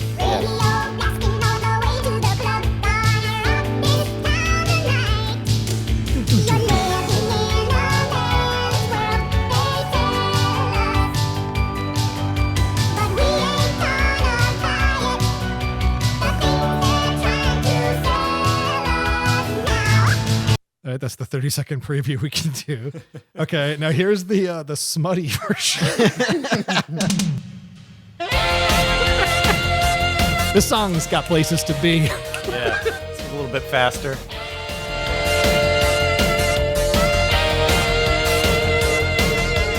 Sun goes down, I'm just getting up. I'm heading for the city lights.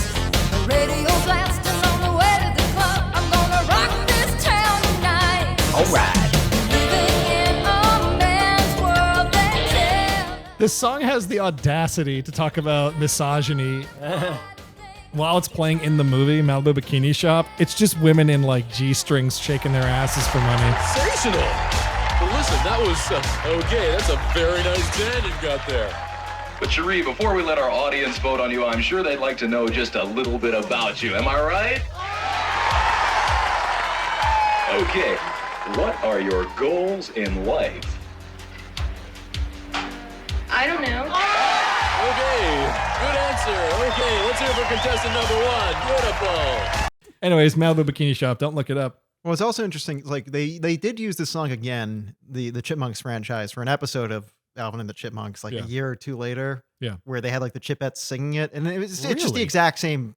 Like they're using the exact same audio, but the animation's so much worse. Like you can see the edge of the animation cells a lot of the time too. It's It's an check it episode out. that looks like a parody of the movie Big. Yep. You know, a parody of a comedy movie. Always works. Mhm. So what's the rest of the movie? Yeah, it is really like we're So the thugs try to get them. The kids escape in the balloons while still yelling at each other that they're the girls and boys of rock and roll. Dave is in the mix, thinking, Questioning his sanity. questioning his sanity, and then they go off to Egypt. Is that where we're To going? Egypt. Is that next? there's pyramids, there's a sphinx. It's presumably it's So, Egypt. yeah. Well, they go back in The- time too, because it's like it's 1980s in the movie, Yeah, but they treat Egypt like it's like the middle. 20 It's the BC. Middle Ages. It might as well be King Arthur. Well, yeah, look, the further east they go, the worse it gets. We got some Middle Eastern cutthroats riding camels. Yeah. They got, Harem outfits. Yep, in 1987, Nancy Cartwright, Bart Simpson herself, is Yeah. the sheik of the fake land of the Shah of not Iran, of the Prince of Egypt. I couldn't, watching this now, it totally clicked to me that is just Bart Simpson doing a racist accent. Yeah. But like both voices are so ingrained in my childhood to realize that they're the same voice and it's really obvious was just bizarre. The same disappointingly Scientologist voice. No, good lord. It's a good adjective. So a weird thing about this scene is, so like the girls go to Egypt, and like we said, like the Marauders capture them. The preface to the scene though is Jamal, our chief of Interpol, Yeah. is like, call someone and we'll get the girls. And again, we think at this point I he's a need villain. bigger, tougher men. I need Yeah. bigger, tougher men. So he gets this Prince of Egypt to kidnap the girls, and then the prince goes, "Hey, call Jamal. I'm not turning these girls over. I'm gonna marry one of them." Yep. In 10 years. In 10 In years. 10 years. I'm going to screw Britney in one decade. Which does like, isn't that like some sort of human trafficking law? And he's telling you, like, 100%. go tell Interpol I'm human trafficking. the I'm doing- deal's off. I'm doing Jamal a favor. He says, I'm doing Jamal a favor. I owe him nothing. I'm Doesn't the make king, any sense. Prince. You know what? That's not Jamal's department. No. He just has to get those diamonds. Oh, okay, that sounds like the Jamal, police. you're getting called in front of your commanding officer. Go like, what did you do? My Like, conditions for success are to deliver these diamonds. Now give me my purple heart. You idiot, Jamal. They're pop stars. These aren't just any freak chick monkeys. These are the freak chipmunks. The He turns on MTV. Look at what they're playing in America. It's them. Not the Chipettes though. The Chipettes even said like we're not that popular. Oh no, they're garbage yet. water. Not yet. No, they're Not yet. So now we get to, if I may, the racist stuff is the worst part of this movie. Yeah. Followed shortly by the weird sexualization perversion of which the girls. racism and which sexualization are you talking about? Because there's like 4 examples of each. It would take too long. Take your pick. But like I said, Sophie, the dog, is such a clear example that things got cut. There's too many animals in a movie's about 6 talking animals, and we get to this penguin. This movie, you could cut everything about this penguin. I goddamn hate this penguin. Yeah, but and then I it wouldn't can't be the only 70 one. minutes. So for some Hate this context, penguin. so for context here, the girls have been captured by the Prince of Egypt. Yep. He's going to marry Brittany. Correct. Who Brittany's like, I can't marry you unless you're rich. Like you're rich, right? And like Kinda that's funny. kind of fucked up. 80s Reagan. Yep. Yeah, 80s Reagan. And then to give his bride to be in 10 years, he gives her a gift of a little baby penguin he stole from somewhere. He's been keeping in an igloo cooler. Yeah, that does happen. And then the girls plot their escape and they have to get their diamond dolls back, which We they need don't know are diamond dolls, and they go into a snake pit. Yeah, we need something smaller and squeakier than a fucking chipmunk. That has a little thing like, it can't talk and it really can't do anything or help anyone, but it does tug emotional heartstrings by having a little amulet, charm, what have you, just to show that its parents it's been ripped from parents. That's all we know about it, is it's going to die and it's been ripped from parents. So they need to escape. The Yeah, they harem they're in. sneak. We're gonna They- get So- lucky with some snakes. So Good the, lord. the girls hatch a plan. What's their plan? Other than snake fucking, it appears because this I don't know, song, we kind of get close Get to that. Lucky with You, while they're Get dancing with the Lucky. snakes. Ugh. It's kind of just like a shitty 80s Elvis Yep. song. With extremely phallic poses. I'm Yes. sorry. At least the prince doesn't come back. That's true. Yeah, You he's never gone. see him again. You don't. You Yeah. just see the chipmunks. You just see the Chipettes, snakes. and It's like, well, she defeats his snakes, I guess. Yeah. by grabbing them in a weird manner, putting them towards their mouth, and being in harem outfits. Yes. I thought it was like they were singing into microphones, right? Sure. Whatever. Sure. You know what? We can finish talking about this scene now, I guess. Or the movie. Well, that's the thing. It's like, as like the moment you're relieved the scene is over, we get to the island of natives that that Alvin and the gang Yeah. land on. Over in this corner of the movie, Ernest Goes to Africa is Yeah. happening. Kids understand kids don't understand this racism in 1987, but kids understand the beginning of the first Indiana Jones movie. the Ewoks. It's Yep, that's- exactly. Yep. As a child, I absolutely thought something was off about this scene. Yeah, I absolutely noticed, like, this is weird. It looks weird. These characters are acting like they're just ape monsters. Yeah, they're like- doing like the Tasmanian Devil or Flea in the Wild Thornberries. Yep, totally. Just go, and that's like their language. And Simon's like, I can translate this. I'm like, fuck off. Using my glasses, I can hear what they're saying. I mean, that's better than Alvin trying to negotiate with them like he's talking to Native Americans. He says wampum at some point. He says wampum. Keep them big. Don't they do two jokes? They do like the same joke twice in like 5 minutes where Alvin says something with confidence and it just jump cuts to him about to be eaten. Like Yeah. it's in 2 different scenes. Yep. It's kind of funny the first time. Yeah, these natives have bones going through their noses. They're ooga booga cavemen. It's But they're also not Really? because they know music. Because Yep. they ask for a certain song to be sung later. Wooly Bully by Yeah. They Sam request- Sam the Sham, whatever his You know, name was. maybe the Yeah. evidence is right here. Maybe Alvin and the Chipmunks aren't so popular after all. Oh. And you know, let's play devil's advocate here. Maybe there are cannibals out there with bones through their nose that would eat singing chipmunks with diamonds. well, They don't want to eat them. No, they want You to. just know there's someone who's going to argue that. Not cannibals. They're volcano worshippers. You're gonna sacrifice them. They're Like in- omnivores. the Prince of Palendi. Yeah, it's like Joe versus the volcano. Anyone Yep. seen that movie? Yep. Anyone? I just watched it like a Yeah. month ago. Yeah. It's got Abe Vigoda as the island chief. Oh man. Drinks orange soda. Yeah. Yep. Great. Good The stuff. 80s are a different time to the folks at home. But yeah, we have they've made one of them their king because these ignorant people are ignorant, and that's what defines their goo goo gaga nonsense. Well, then we cut away from the boys who have been captured by these racist characters who kind of remind me of like when they were the Cleveland Indians, like Chief. That's what I think of when I see them. Mhm. We cut to what Ryan was talking to earlier, back to the penguin plot. So the girls escape. Eleanor, the Theodore Chipette, is not part of the previous dance scene we're not going to talk about, which I think is also a little weird. Yep. It And makes the Girls of Rock and Roll look like a Sunday school. yeah, cartoon. right. And so we go to Antarctica. Is that which is on their stop? or No, is- that's not part of their stops because Really? the Because Claudia gets a Claudia's call. fucking pissed. Brittany grows as a woman and decides a penguin's worth more than her Yes. ego. $100,000. But they get followed there. They get $33,000. followed there by Yes, they do. the goons. They do, okay. yes, because Claudia's like, well, that can't be. Go chase him down and kill him. Wait, I thought this was Jamal's guys. No, these are Claudia's guys now because they get in the helicopter. It doesn't matter. I don't know. And then Harry and Lloyd go to Aspen, and it turns out the girl's a cop. But they drop the penguin How many off. comedies have this plot? Like, you know what I'm talking about? Yeah. Like, Yep. yeah. So it turns out the penguin is reunited with its parents. And honestly, if we were to like timestamp the moment we meet the penguin and reunited, it's not that long. It's long enough to go to the bathroom. Yep. And they do this whole sad another heartfelt sentimental song within a not very long movie about how they miss their mother, even though they have a don't- mother. Yeah, it's Miss Miller, sort of. It's too sentimental. It's two when you need one. It's unearned. But it is a very sad song. It feels I'll vaguely. give it that. I'll give it that. It is sad. It also feels like vaguely Christian, a little bit like a I- mother's duty is to like take care of her kid and make him grow, right? And that's what we fucking all Reagan. care about. Yeah. Dana, you Two called it. parents. That's what I need.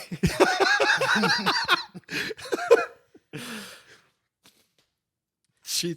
All right, can we just say the movie ends? No. Do we have to- they go to the airport. It the keeps turn- going. No, Hang yeah. on. I want to get to Ryan's quiz. We get Okay, all right. So the we girls did the leave Wooly Bully. Antarctica, get to Wooly Bully. Yeah, They Wooly pick- Bully saves the children from the horrible natives of where are they? South America. South America. Wherever Yeah, Crash because it's supposed to Bandicoot be. hangs It's out. supposed to be a send up to when they're playing the video game. It's like you have to cut through South America. Al. Oh, It's like yeah. I know what I'm doing, and he doesn't. And He they show does the it.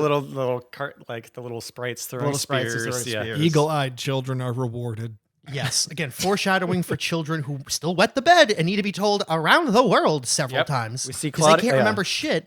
Foreshadowing for children who don't know what that word means yet. Yeah. And yep, like in the video game, there's an alligator bites the thing, and there's alligators that are about to eat them in the volcano. You're right. I also was thinking it's a volcano, and yet there's alligators in it. Nothing matters. It's a godless land. You know what? It's also really weird. You know what? I'd give this scene a pass if when the alligator's chomping at Alvin and Alvin's tied up, if he looked back at Simon and went, hey, this is kind of like the video game. Yeah. Well, that's what we There's would a do. weird bit during all of this too, with like the tribal chief keeps setting himself on fire, and his 'Cause number they're- 2 keeps putting him out. He's like Yes. Prometheus. They're just stupid. They're defined by their stupidity. You're right. That's Dave. probably it. Yeah. They're like chewing on rocks. Okay, Yeah. so the Chipettes save them. So they're all in one By balloon now. happenstance. Yeah, Yeah. they just happen to be on this island or whatever, South America. It's an entire continent. That one's Theodore. Yeah, here we go. Jeanette points and says that. They rescue them. We see Claudia's feet. We see Klaus's very short bathrobe. Yeah. Oh Now, again, they're got, Oh yeah, Claudia No, gets no, no. mad, and she has like the hellfire scene from Notre Dame. Oh, yeah, it fades yeah. out on her eyes, just her I eyes. love that. I Oh, so absolutely good. love It that. takes so long to fade Klaus and out. Claudia are too good for this movie. Movies Now, take money to make. I keep telling you. now people. again, we do establish now towards the end of our interstitial. Like, I love the fact that Klaus and Claudia, again, they are brother and sister, and she wakes Klaus up from his bedroom. So they have separate bedrooms, but yeah, the energy these two give off is very Targaryen. Is very like There are memes about this. absolute 100%. They're fucking, but they're hate fucking. Yes, and Sophie. Very complicated. It's evil and cost effective. So they're back. Back to North America. They get hit by a plane. Home of all that's good. Dave's in the plane. That couldn't be. I love this shot where it's like they're screaming, they're flying around, they're getting sucked into the jet engine. Then it cuts to very quiet inside the jet. Dave is reading a magazine, and in the background you just hear a little like of the basket. Dan has been asking me to After Effects this for like a month now. Like, can you please make them just eat it in this one shot? And then play the credits. The movie could end right there. No, we wouldn't get Shut Up, Alvin, I guess. Okay. Anyway, they're back on solid ground. They have one last really good song, a great chase scene song called "The Diamond Dolls." Yeah. Mm-hmm.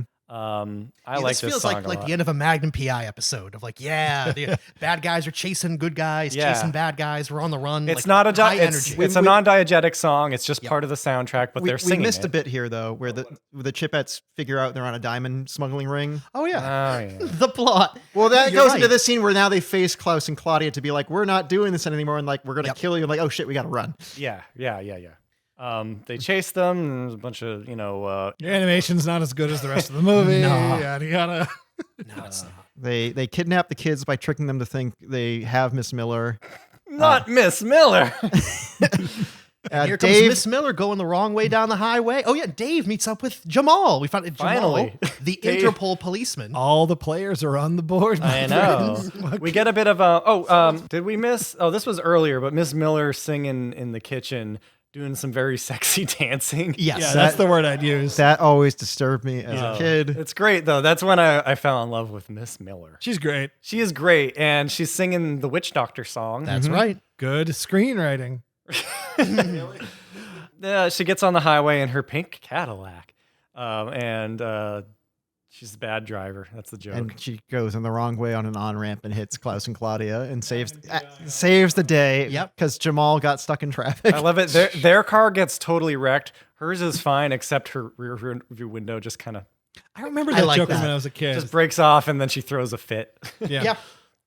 So the kids get rescued by the cops and Miss Miller. They all Jamal, get back in the yep. car. Dave doesn't get a moment's peace. And that's when Miss Miller says, "Shut up, Alvin." And I got it queued up here. Let's listen to it's somewhere around here. Hold on. But Dave, they promised us $100,000. Not now, Alvin. But they've got $5 million in diamonds. Don't we get anything? Alvin! But we just cracked a huge smuggling ring. Shut up, Alvin! It's a real angry sheriff. Well, she was just in a car accident. Hey, Alvin, this is all your fault. Want to make that? I mean, Klaus and Claudia were already criminals. And Brittany. but You, And Brittany. yeah, it is. But Because they're still still like, arguing about who won the race after all of this ordeal. Like, so do we get the 100K or like not? They're playing catch up to Dave because Dave does not know what's been going on. Dave, So he's so indifferent. I love the shot of him. It's like the penultimate shot of the movie where he's just rubbing his forehead as Alvin in the backseat's just like like Jazz Jackrabbit trying to get him. I don't know. Alvin, you're going on Star Search next week. We need to rehearse. Do you think he got that record deal for Europe? I totally missed that he was on a business trip that whole time because they play it like a vacation. yeah, Like I he's don't going to recall different- Dave specifically saying regarding the music industry, but let's that just, Dan, it's a better story. That makes sense. They must be a cutscene or two. I would love to see cartoon Dave Seville trying his best to be Don Draper, but like, so there are 3 of these chipmunks. Doing blow in Italy. You can have them sing any cheap ass song you want. It's called a carousel. Yeah, he just Crystal meth in France. So any Theodore's passed out in the bathtub, Dave.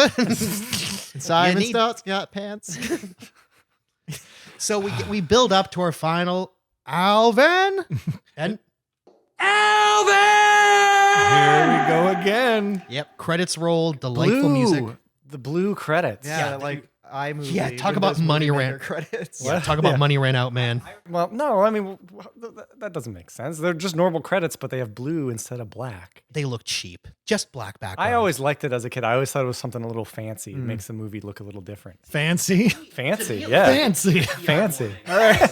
To me, it looks like the FBI warning. It looks like, dude, this is cheaper. Like, oh, It definitely looks like a beta video bed credit sequence. you're right. It's eye popping. It's not what kids used to seeing, but just black background, white text. Don't. Yeah, it looks like the FBI warning or the end of a tape. It looks I cheaper. don't know. Like Nickelodeon had orange tapes. Alvin and Chipmunk had blue credits. Makes sense to me. You can practically hear, like, you ever put a VHS tape in as a kid and you'd hear like that little, like that little, like, phone dial. this looks the way that sounds. Okay, yeah, I get what you mean. It's a very like AV blue, right? Yeah, Totally. Oh, my nephew can do the credit sequence. Don't worry about it, Ross.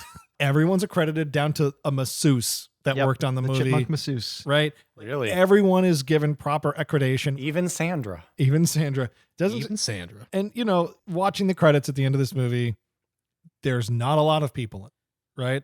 Yeah. This movie was a guerrilla feature animated film that wasn't made by Disney, wasn't made by Viacom, wasn't made by Fox, wasn't made by Warner Brothers. So I kind of can't completely hate this movie. I kind of root for it a little bit. Sure. It's a bad movie. The edges were not sanded off even for 1987. Yeah. There was no real committee think on this. I'm sure there were test groups and the script was handed to friends who had worked on other feature films. And yeah, there were some big animators that worked on it. Glenn Keane. Right? Yeah. Mm-hmm. I saw Danny Antonucci, who created Ed, Edd n Eddy, worked on this movie Oh, wow. Huh, that's awesome. as an assistant animator. That makes sense. Yeah, this movie wishes it had Don Bluth, but ain't no Don Bluth. I'm not just trying to man. like save face with like say No, something no, positive. And I I do kind of like I have a soft agree. spot for this movie. I have a soft spot for all the like Disney alternative stuff, like Brave Little Toaster. Yeah. Swan Princess. Oh yeah, we used to watch Swan Princess a lot. Heavy metal. You know, or like the Don Bluth stuff, heavy metal, Rockadoodle. Wizards, Ralph, Action. Fritz the Cat. Yeah. Ryan, give this movie a letter grade. All right, you know, in light. A. Alvin. Alvin. Can we plug in the chip mic again? We haven't Warts used and it. all, I'm going to give. All right, for a brand new audience watching it today, which this is not going to happen. And even kids who grew up watching the Jason Lee Chipmunk CGI films and the Squeakquels and what have you. Oh, those aren't real chipmunks. Those are, even they're too old to go back. You need to be in your mid to late 30s. You need to have been growing up. This had to have been on television 87. Otherwise, there's no point to revisit it, even if you're a Chipmunks fan. And if you are revisiting it, if 87 is a part of your childhood, B-. Wow. That's generous. I thought you were going to go like D+.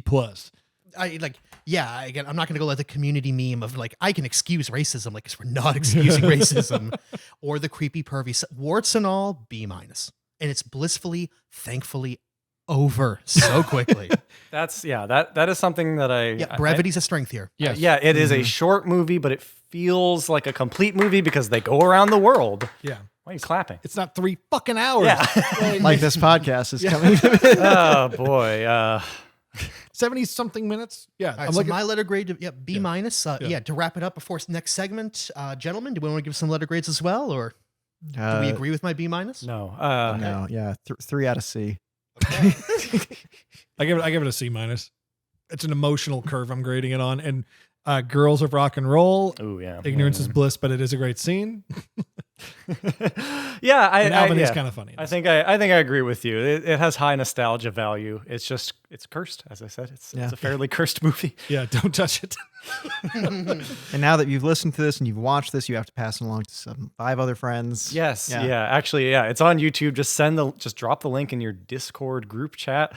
Or the Langoliers will get you. Like, Can we talk about the Langoliers? Neil, you made me plug the microphone back in so we could do chipmunk voices. Why? Oh, I don't know. I felt like it was getting underused, right? Does anyone have anything they want to say in a I funny thought voice? you were anti-chipmunk microphone. No, absolutely not. You have to let me go to sleep, Dave. I can't work this late. There are laws. All right, you say something. Our Father, who art in heaven, hallowed be thy name. Jet fuel can't melt steel, Dave. You need to do your own research. Dave, did you hear? Miss Miller died from a heart attack, but I know she was vaccinated, so it could have been... Sounds like the jab to me. Oh, hey, Kevin, we got through this movie. We did. Why does it feel like we've been putting this off for years? Does anyone else have that subconscious thing about this movie? Like we should have done something about this movie? We should have done something. I did the edit of it a long time ago. I don't. I mean, it's never come up. I don't recall talking about this movie with you guys much. But as soon as you mentioned it, Dan, we were all just like, "Yeah, that's one of our. That's one of our. That's in all of our DNA for some reason." It's a formative film. Yep, it was on a lot, and I was not paying attention. Well, there was a period of time, maybe 10 years ago, we were still in like the phase of our creative output where we wanted to make a lot of New Kids on the Rock stuff, and we were trying to figure out the next thing. We hadn't done Computer Fighters yet, and I remember texting Neil a few times, like, "Do you think we should do the next New Kids on the Rock episode? Should the opening be a parody of the Alvin and the Chipmunks opening? Because that song's great, and there are three of us. Maybe it would map well." And you were like, "Yeah, that could be fun, but what's the joke exactly?" I'm like, "I don't know. I got nothing." Like that was it. That was the end of the conversation. We never reapproached doing an Alvin and the Chipmunks parody. I think we should do like a globe-trotting adventure, though. Like a diamond smuggling thing. I think that would be It's very specific, Neil. that would suit us. It'd be fun to. Who would be? Who would be here your we female are in counterparts? China. Who'd be our female? We had this. We did actually talk about doing a rock off episode of New Kids on the Rock. We were going to have our three counterparts. It was going to be Emmy, Alora, and Ryan in drag as Ryan. And that was the best joke we could come up with. Yeah.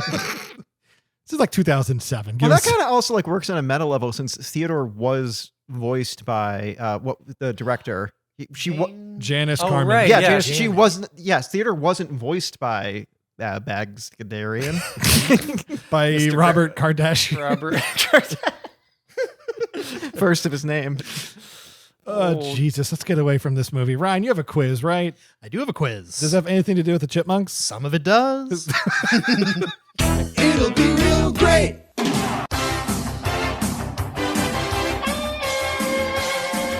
All right. We are going to do classic quiz style. I'm going to Dan as our guest. I'll start with Dan and then move my way counterclockwise to Neil to Kevin. I'm not doing the quiz because I'm reading the quiz. So we don't need to go to that website? Nope. Okay. We're just doing it. Yep. Now, can anyone see my laptop? So what's the quiz about? So, a couple of things. Okay. A couple of things. Let's get to it then. All right, question number 1, starting with Dan, and it's multiple choice. What year did Ross Bagdasarian create the Chipmunks? 1958, 1962, 1963, or 1960? A 1958. Bingo! Dan got it. Neil, question number 2 is to you. Okay. Neil, what brand of Klaus's socks get ripped by Sophie while he was playing with her? Are Klaus's socks, because he says the brand in the film. Yep. Are they Louis Vuitton? Are they Pierre Cardin? Are they Dolce & Gabbana? Or are they Balenciaga? They're B. Yes, ding ding ding, Pierre Cardin. I remember that because when I heard him say it, I was like, is that something I recognize? Is that a real brand? I looked them up because I knew nothing about this brand. They are available for 6-packs pretty cheap at Walmart. This brand has really gone downhill. They were really resting their advertising budget on being in this movie. It'd be funny if the packaging had Klaus on it. Look, you don't become a millionaire. You don't become a millionaire by buying fancy socks. You gotta save somewhere. Klaus on the packaging. All right, Ryan, give me I'm going to get this wrong. Let's go for it. Question number 3. Yeah. Question number 3 goes to Kevin. Yep. Some of the artwork stolen from Boston's own Isabella Stewart Gardner Museum can be seen in Mox Castle from Rock and Rule, Klaus and Claudia's estate from The Chipmunk Adventure, Mr. Burns' mansion from The Simpsons, or Richie Rich's mansion from Richie Rich. It's Mr. Burns' mansion. Ding, ding, ding. Yeah, I knew You that. got Yeah, it. yeah. Yes. Although all of those cartoon locations are owned by real shitheels, Yes. Real artwork, actual lost work that's never been recovered, can be seen in the background of Mr. Burns' mansion. After it was stolen, I assume. Yes. That's a very Yes, it sensitive has joke. I'd be kind of creeped out if Klaus and... It's too smart of a yeah. joke for, the Chipmunk's Adventure. Well, it's also like it hadn't been stolen yet. Yeah, that too. Smithers. All right, back to everyone's doing, 100% across the board, 100%. No studying. Question number 4, back to Dan. What is the real name of the horse who portrayed Pi Oh My on The Sopranos? The horse, yes. Killed by, what's his name? The guy who plays Cypher. He's the guy in... Joey Pants. Joey Pantoliano. Yep, that's him. He kills him, then Tony Soprano kills him. The late, great James Gandolfini has died in real life, but the horse who played Pi Oh My is still alive. What is Pi Oh My's real name? Goldie, Sonny Leon, Brad Cox, or Always Dreamin'? It's Always Dreamin'. No. Is it Sonny Leon? Not. No, it is not. Is it A? It's A. Ding, ding, ding. Goldie. Goldie is the real name of the horse Pi Oh My. I do not know why. It must be a legal thing involving horse racing and gambling. And the other 3, I did barely homework. Sonny Leon, Brad Cox, and Always Dreamin' are Kentucky Derby winners. I thought it was going to be like Theodore. Dave. Nope, that one's out of left. Alvin! I didn't do it. All right. Sub it in later. Neil, question number 5. What was the best-selling single of 1987, the year that the Chipmunk Adventure came out? Oh, I know this one. A. I Want to Dance with Somebody by Whitney Houston. B. Never Gonna Give You Up by Rick Astley. C. It's a Sin by the Pet Shop Boys. Or D. La Bamba by Richie Valens. A. I'm afraid not. I Want to Dance with Somebody was a pretty big single in 1987, but Was not it number 1. Was it La Bamba? No, it was not. It was, in fact, Never Gonna Give You Up by Rick Astley. No, that's the kinda- number 1 best-selling single of the year 1987. Good for him.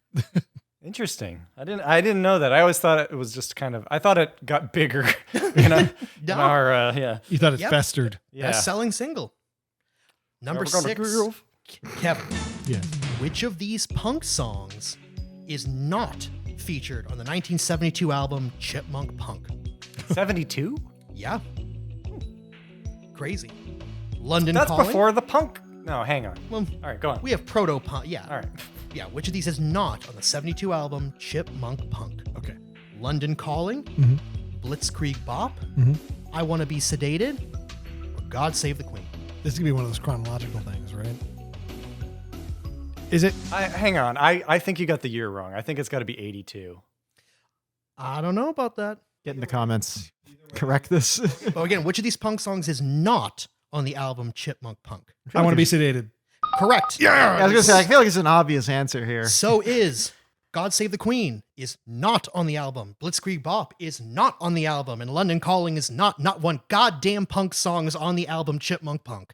Not one. Wait, So so he those could were have all- answered anything. It is 1980. It is 1980. Okay. It's But he not- could have so the answered album is anything not- and got the point. Yep. Okay. They're all right. Fuck, well, hang on. That gives him a lead. This works funnier when it's a Kahoot. Yeah. Okay.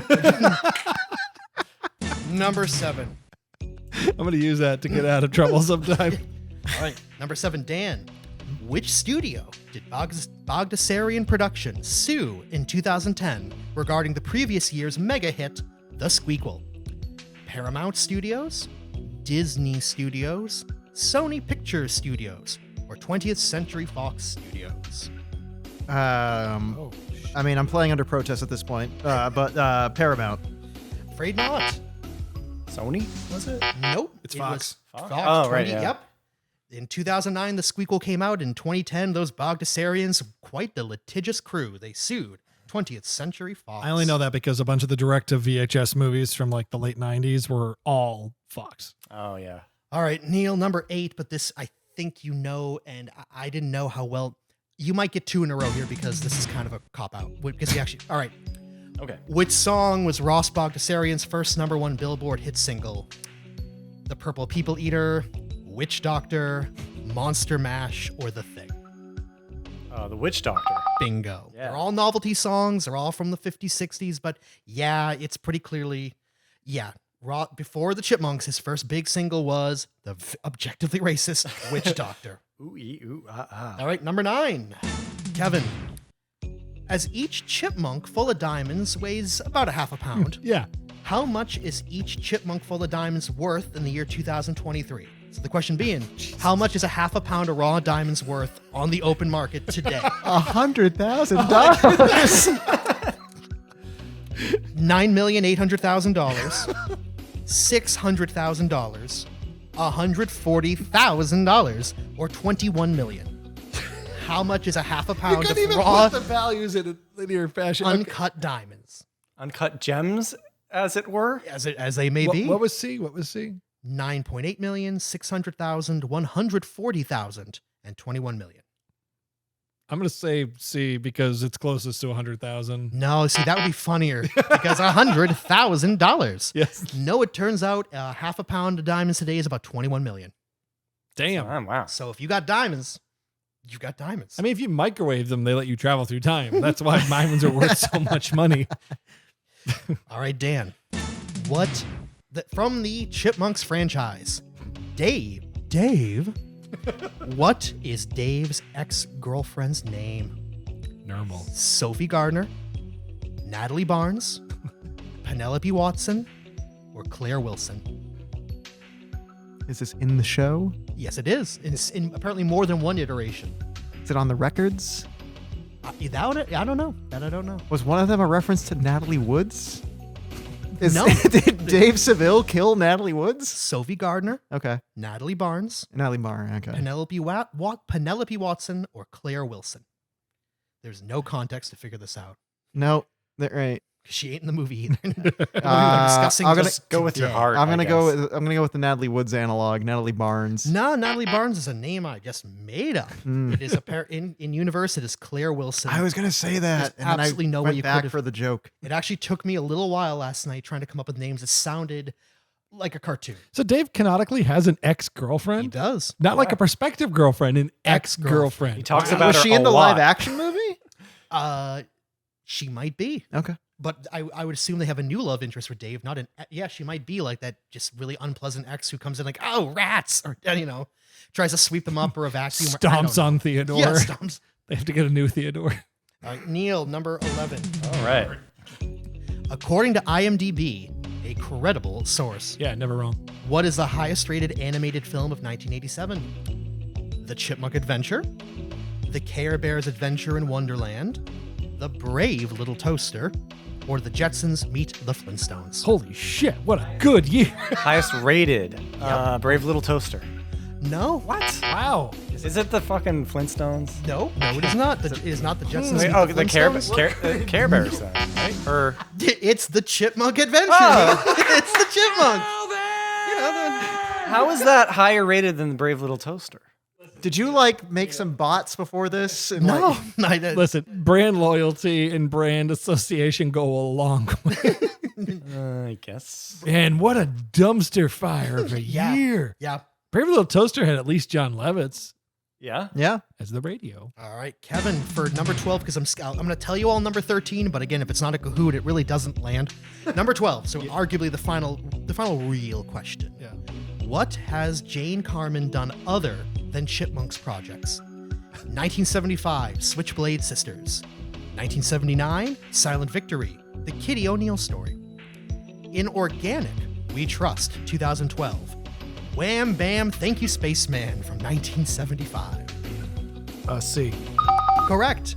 In Organic, We Trust in the year 2012. She also did Switchblade Sister, Silent Victory, and Wham Bam Thank You Spaceman. It's another one where all four are right. I believe that directing this movie was entirely thrust upon her by her husband. I would believe that 100%. For some reason, he didn't direct it, even though he owns the IP, but he was like, oh, you're the only one who can do this. And number 13, available, open to all y'all. Oh. True or false? That stupid piece of shit penguin is the worst part of this movie. Interesting question. False. No, it's true, everyone. It's not true. What are you talking about? God, I Ryan, hate that. the penguin is a welcome. Reprieve. Yeah. Not in this house, it ain't. Guys, the facts don't lie. He's right. No, it's the only non-racist, non-sexual thing in the last Neil, half when of the it's movie. your turn to do a quiz. Okay. To be fair, when I was watching with Kevin, I said, if penguins could think, would they think this depiction of them is racist? Absolutely. Well, ladies and gentlemen, boys, and everyone listening at home, that is my quiz for today's Chipmunks podcast. That was rigged. You gave Kevin 2 questions he couldn't get wrong. That's correct. So who won? Me, Kevin. clearly. Yay! All right, we're going to take a quick break. We're not really. And then we're going to come back with questions from patrons. It'll be real great. Every episode of Guaranteed Audio, we bitch and moan about Chipmunks movies and take questions from patrons over at guaranteedvideo.com. I am overcaffeinated. The first question we have this episode is from Brandon Denise. Brandon asks, can a cat vote? Think hard. Don't get it wrong. False. There's nothing in the rule book that says a cat can't vote. That's true. I would say in the as roommates, they can vote on matters of the house. I don't think you can bring a cat into a voting station, but a cat can technically vote. With its claws and stuff. Is this like a gotcha where like he's gonna get into the comments and go, well, did you know that someone registered their cat to vote and they voted in the 2020 election, and that's where some of that came from? That's a sideshow. Bob became governor. Aaron Quest asks us, what musical artists do you think the Chipmunks would listen to? Michael Jackson. Yeah, a lot of Michael Jackson. Beastie Boys. Alvin's a Beastie Boys guy. I bet Theodore is an Oingo Boingo fan.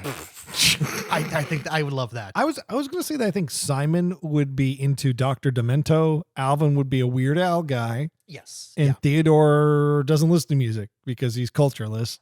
And I don't know. I just think they would all be into parody acts. I wouldn't say he's cultureless. Every place he went to, he knew the regional food they eat. Okay, Being obese is not culture. Simon, all right. Theodore would like Weird Al because of all the songs about food. Okay. That adds up. Yeah, food songs. I think Alvin would be into just whatever's on MTV. He would. He's a chameleon. He's a chameleon. Yeah. It's Aerosmith and Run DMC. Yeah, he knows. He can hit all the hits. I can so easily hear Alvin saying Aerosmith. Like, I just don't know why. and Simon would be into the old jazz shit. Simon would not like Aerosmith. No. I can see Simon being a Talking Heads fan. Oh yeah, sure. Yeah. He does wear glasses. He wears glasses. He does wear glasses. Nerd. Martin asks, to settle a debate, what's best, pirates or superheroes? I'm so done with both. But I know. but you asked a simple question. I'll give you a simple answer. I didn't have any pirates shoved in my face today by social media, so yeah, I'm gonna pick the lesser of two evils and go. I mean, yeah, fucking pirates. I last night when I was going to bed, I threw on some SpongeBob SquarePants. I barely watched SpongeBob SquarePants when it was fashionable and like when I was of age to watch it. Mhm. And every single time I've seen any of the pirate stuff in any SpongeBob media, like Patchy and all the other guys in the movies and the TV show, they are so damn entertaining. So right now I say pirates. Yeah, pirates. Pirates were real, and they were real assholes.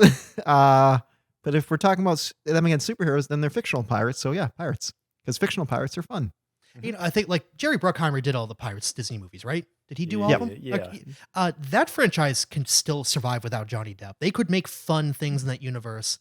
I would actually be more inclined to see like a goofy Disney World ride than like more Ant-Men. Yeah. Have any of you watched Our Flag Means Death? Oh yeah, Yep, there you go. Love that show. There's That's some great. nice gay pirates. There's some Gay real pirate good ship, yeah. there's some good like pirate ship antics in the Little Mermaid remake. Like some good action scenes on big yeah. like they're not pirate ships. Hey, who asked this question again? This is pretty good. Martin. I mean, like, Thanks, Martin. look at pirates are going around in galleons are cool. Like the shape of like old giant sail ships is awesome compared to like, oh, look at the Iron Man made another jet. I know. Awesome. How often do superheroes bury treasure? Never. Ian T. McFarlane asks, can we all agree that the Chipmunks were actually smuggling drugs, right? Okay, good. Yeah. Yeah. Yeah. That was definitely a rewrite. Like, it can't be drugs. Can't be drugs. Those weren't diamonds. They were The animation on their meth. mouths don't quite match. Next question from Hippie Pants. Hippie pants. Hippie Pants asks, if the chipmunks didn't sing and were just regular sentient chipmunks, what do you think they would grow up to do?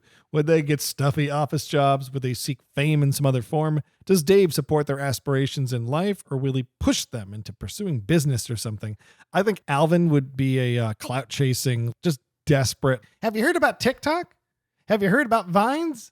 He'd be that guy. God. He'd be that guy. He'd be that first early adopter to everything and then not get anywhere with that early adoption. That's Alvin for me. Okay, yeah.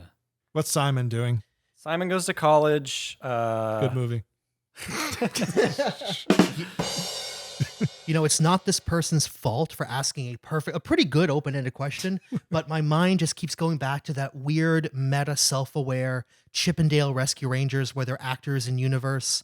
We're like, oh, isn't that super forgettable? And we all know what I'm talking Did about, Alvin right? the Chipmunks show up in that movie? No. Yeah, I'm surprised. I think those chipmunk paths can't cross. I think there's too many. It's a little too litigious when you get into that territory. It's a time cop situation. They can't be in the same movie. Theodore, what's Theodore doing? Theodore has to do better than Alvin. Alvin has to do the worst, right?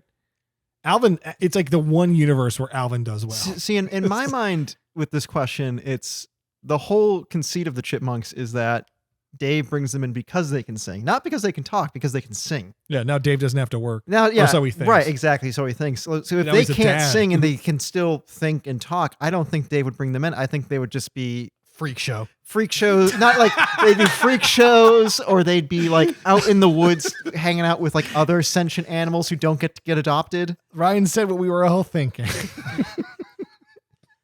Is there another group that they like those Canadian raccoons or whatever from the 80s? Yep, I Yeah. know exactly what you're talking They'd about. hang out with them probably. They'd be their neighbors or something. I almost did a question, but I didn't because you all heard all my questions. But it would require a little too much research, and there's actually kind of a bit of nuance to it of which fictional group has made more money, the Chipmunks or Gorillas, which fictional animated group, because Now that is a crossover movie. No one would. Next question. I'm just imagining like Tootie be like, "Oh man, you little." Hey Alvin, you're not too bad, or whatever the fuck he sounds like. It's pretty close. Yeah, I think you're thinking of Murdoch. He's the most character. Him like taking a shine to them. Who's the one that wears the shirt that says A on it? Non-roll asks, what is your most ominous piece of advice? I'll start. I used to date this girl, PJ, who is a horseback riding instructor. And she just kind of casually once said over drinks, never, ever buy a used horse. That's great. That made me laugh. Alvin, you should never buy a used horse. I don't like the way the emphasis was on used. Yeah. Ominous advice. Don't do it. When the time comes, you'll know what I mean. My answer is going to be lifted, but I would love to cite my sources, but I can't remember where I first saw it. But it was from a meme of a person who they went to they totally said gypsy because they said gypsy, Roma, a fortune teller, and they bought a real crystal ball, like an expensive, heavy crystal ball. And the fortune teller warned her, and remember, whatever you do, always cover it with the shroud when you're done. To go, oh, because like the spirits can see me and hear me? And they go, no, because at certain times of day, it's a giant fucking magnifying glass and it will burn your house down. Like, oh, okay. Like, nope, purely like mysticism aside, it's just physics, baby. It will burn. A real crystal ball is just a very, very thick lens. It'll burn your goddamn house down. Be careful. Last question. I'm going to do one that's a bit vain. Darius, a.k.a. Turquoise Pineapple, asks, if you guys had to remake one of your older videos, which one would you choose? If it had to have the same actors and recorded in the same location. I feel like we've gotten this question before. Yeah, but I like the It's a modifier. good question. I like Sure. Yeah, like it has to be the same people, and you got to get the gang back together. Ryan's Christmas Wish could be fun. Yeah, that would be, yeah. Yeah. It's going to be, it's going to stump me to think of a better one than that. Some of the stuff with our coworkers in it from Plymouth Rock Studios. I would like Ryan's Christmas wish because you remember how I play Grandpa at the end, and it turns out it's me, but I'm an old man now. Bingo. I would, I would play modern day as I look now with a shaved head, bald, and then when it cuts to me as an old man, I'd have like a wig on. Grew back. Grew back. Gray to establish time has gone on. You have glasses now. Master time is measured by Kevin's hair. That's really funny. Yeah, I'm gonna go with Ryan's Christmas. Do we get to bring our dead dogs back to life? I'd like that. This is a monkey spot situation because if you Yeah. say yes to that one, you're like, oh, wait a minute, the dogs have to come back. Pet Cemetery. Sometimes dead is better, man. Ooh. I don't know, man. Yeah, that's a good answer. We're like still on good terms with everybody in that one. Yeah. And honestly, working with Ashley rules. She's fucking amazing in that one. If you haven't seen that one, it's an old Christmas movie we made. Yeah. Oh, plus Dylan and Anthony as the kids. Yeah. Who are adults now. Pushing Yeah, 30. that would Yeah. be funny. They got tattoos and stuff now. Remember what the day we had Ashley with us as the Misery Meister. The power went out at the Kingston Mall. Yeah. That was we've wild. definitely brought this up before. I think it was on the behind the scenes like post-mortem podcast we did for that like years ago. Okay, I'll do this one. Okay. Rex Dart, great name, asks, if you were to write and produce an Air Bud type movie, whether sports themed or not, what interesting direction would you take it? Well, I guess the cat who could vote. I don't know. I'd love to do another Dunstan movie because the title of Dunstan Checks In kind of implies it's part of a Dunstan series. Dunstan goes to camp. Yeah. Christmas Ape and Christmas Ape goes to college. Yeah, Like, yeah. Dunstan checks out. I don't know. Dunstan checks out. Keeping with like monkeys, does anyone remember the movie Ed with Yeah. Matt LeBlanc. with Matt LeBlanc? Yeah. Probably something in that universe. Like I feel like they were trying for something there. Like, oh, the monkey can play baseball. Like let's have the monkey, I don't know, ring up groceries. I'm not gonna lie. I went to For 90 minutes. my first thought was this cop ape, and I'm glad we're all in like the same ape type. I know. I was thinking cop in the military. Cop goes to Cop goes to not cop. Sorry. a cop in the army. Man, could you imagine it? I meant a monkey in the military. What's the difference? But I'm just a cop. And I don't know how to be in the army. All right, the monkey becomes a cop and then joins the military. So it's like when Monkey Cop's the first movie, right? Monkey cop, then monkey cop goes. Cop ape. Monkey Cop joins the army. Yeah, Yeah. takes down Saddam. Monkey cop takes on Saddam. Yeah, It's released really late in the game, so they know it's safe. It's like 1998 when they put it out. Yeah. And Saddam also has his own monkey. Spirit gummed like evil eyebrows, so he Yeah. always looks mad. Like, Yeah. He throws grenades and stuff. I just picture like an orangutan in like this Muammar Gaddafi outfit with like too many medals. Should we end this episode on just Siskel and Ebert ranting about how much they hate this movie? I think that Yeah, I would think I would be that's- happy with that. That's a safe bet. Yeah. Do you want to just and then edit just it an in Alvin. later? Yeah. Yes. All right.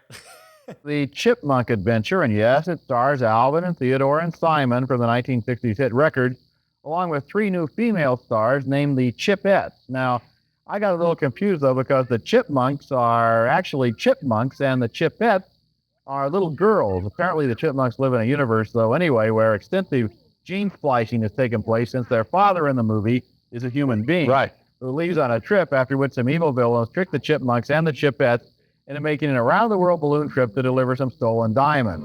The movie finds time for several Chipmunk musical numbers in which the little beasts sing in their irritating little squeaky high-pitched chipmunk voices. The animation in this movie is better than the Saturday morning TV assembly line cartoons, but not by much, and the story is dumb and predictable from beginning to end. Why couldn't the Chipmunks have had a real fantastical adventure, a magical world maybe, instead of getting involved in a stolen jewelry caper that seems recycled out of TV crime shows? That's a problem. And so are those chirpy little voices. I couldn't stand them the first time I heard them 20 years ago. I still can't stand them. They haven't gotten any better. And in this movie, they really got, it's kind of fingernails on the blackboard time every time. In other words, you want surgery on the script and on their vocal cords. Yes, both. Yeah. I think that they're aggravating. I mean, who wants to be in their presence? I mean, they are absolutely aggravating. I don't know that kids will think it's cute. The whole thing of the girls suddenly launching into becoming a rock and roll band is right out of Saturday morning TV. Yes. And so I think that even your gratuitous little remark, gratuitous compliment, tiny compliment, that it's better than Saturday morning TV, be very careful about that because some studio might want to use it in the ad.